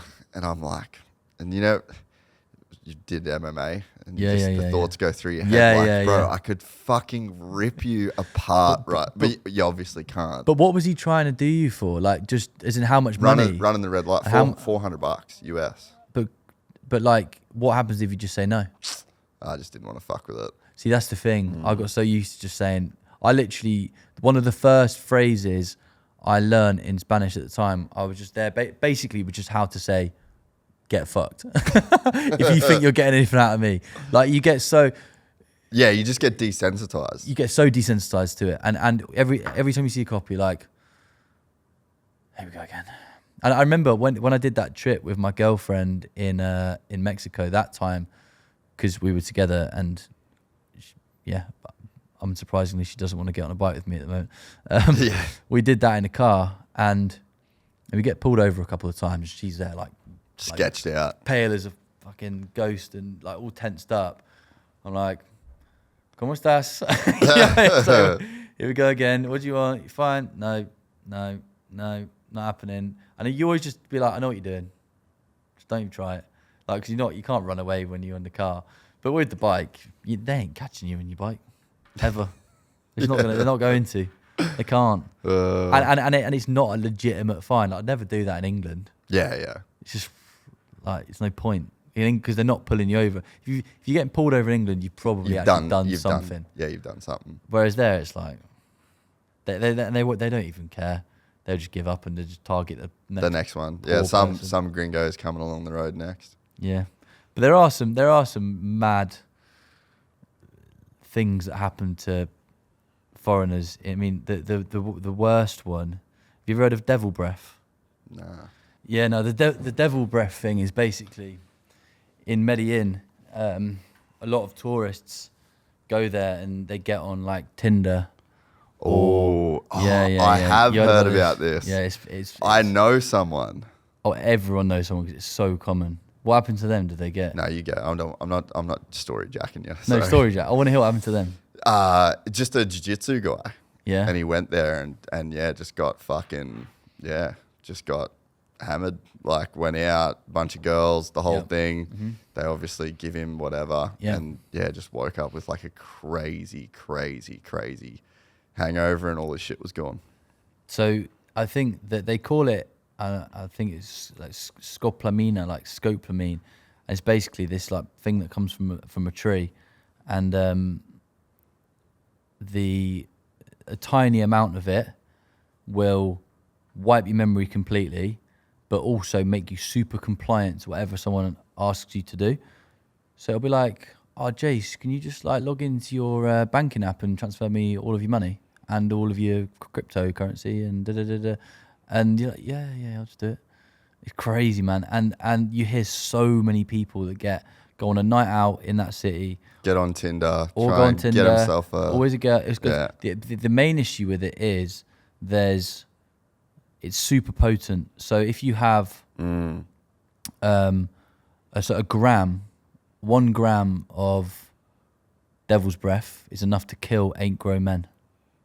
So like the point, they always get the dosage wrong and kill people. So many people die from that. But I don't even know why I was telling you that. I don't want to dissuade people going there because it's a cool city. Did you have any run-ins with it, or like was there any? No, I stayed off Tinder, so I was all right. Yeah. No, I just heard a lot of stories about blokes who it happened to. I got roofied once in fucking Santa Monica. Really? Talk about devil's breath in fucking Panama or wherever it was, dude. Yeah, Medellin. Yeah, fucking roofied in Santa Monica What on happened? A Tuesday. What happened? Dude, I was out with I'll tell you like the real story of the guy that I was with. Yeah. I was with a guy who I used to live with. Fucking legend, surfer, mountain bike, moto dude. He was the best, but had like a family business. Yeah. And so we were out one night, and it was Tuesday. We surfed, and then we were going out for dinner. And his sister was there, and she had like 5 friends with her. And we were just having dinner and a couple of drinks. One of those places where like the restaurant turns into like a bit of a bar. Yeah. So we'd finish dinner, and we're like, we'll have a couple of drinks. I'll play some good music. There was like this kind of old dude that was around, and I'm like, dude, fuck off. Yeah. Like, this is not the vibe. Like, that's my friend's sister. Yeah, go and away. her friends, like, just please, fuck off. Yeah. And then, dude, next thing I know, I'm just like, I feel sick. Like, I think I had 2 drinks. It wasn't drinking. It was a Tuesday. And then I'm like, I feel sick. I think I'm going to go outside to, like, throw up. Dude, from the bar when I had that thought to the outside where the plant was that I threw up. I like threw up and collapsed at the same. Lost all function of my body completely. Tried to get in an Uber, but I was throwing up everywhere. The Uber driver wouldn't let me in. So I ended up getting taken back to these girls' house. I was on the couch for 2 days. Oh my God. Fucked. Completely fucked. Did the bar have like any like footage of anything or? Nah. But there was just like, it was just a table with a bunch of open drinks and I was just drinking. So like, thank God I got it instead of one of the girls. But dude, you are completely gone. It was the craziest experience of my life. I can just vaguely remember shit. But yeah, I was on the couch for like 2 days in this chick's apartment that I didn't even know. God, that's horrible. Maybe she roofied you. She wanted to bring you back. She didn't do anything of note. You don't remember? But yeah, it was just like, dude, it was so hectic. And I remember being like, if that could do that to a grown man, like what would that do to a chick? Fuck, it was scary. Yeah, that's terrifying. So yeah, imagine that. But yeah, I know a dude that the old devil's breath. Fucking crazy. This was awesome. Appreciate you, mate. Yeah. Should go have some dinner. Yeah. This was really cool. Heck of a story. We're 100% doing this again at some point. Oh, we can do it once the trip's done. Yeah, we have to. And we need to go on a ride together. Mate, I'm super keen. Mexico. Yeah. We'll do Mexico. Or we'll go to Vietnam or Colombia or Cambodia. Have you been through Cambodia before? Yeah, it's wicked. Yeah. It's wicked. So my friend who does the tours through, so Vietnam is on the Lifans, the street bikes. Yeah. And then he does Cambodia on dirt bikes. Yeah. And I've never done Cambodia. I've only wicked. done Vietnam. Some sad stories there as well, but we won't get into them now. Well, so he's got a charity called Global Village Housing, and he builds houses basically like adjacent to rubbish tips because there's all of these families that just live in rubbish dumps. Yeah. And they're just scavenging for food and things that they can then sell. So he has a charity. He's built like thousands of homes. So I've actually I told him I would at some point. I want to go there. I want to fundraise through our community, build a couple houses, go on a sick ride. I'd be super keen for that. It was nice to have a bit of a purpose to it as well. Yeah, it's good to just not be a fucking gringo. Dude, this was awesome. Nice. I appreciate you. You've kicked off our UK tour. I don't know when this is going to come out, but heck of a story. And we're kind of only halfway through it. So I'm keen to get to the end of the story with you one day. And I know you're going to get there. I know you're going to do it. And like I said, that beer at the end of it's going to be fantastic. Appreciate it, D. Thanks for having me on. Appreciate you, brother. See you later, mate. If you enjoyed this content, please like and subscribe. And to listen to the full 3-hour podcast, search Gypsy Tales in your favorite podcast platform or click the link in the description below. Gypsy Gang.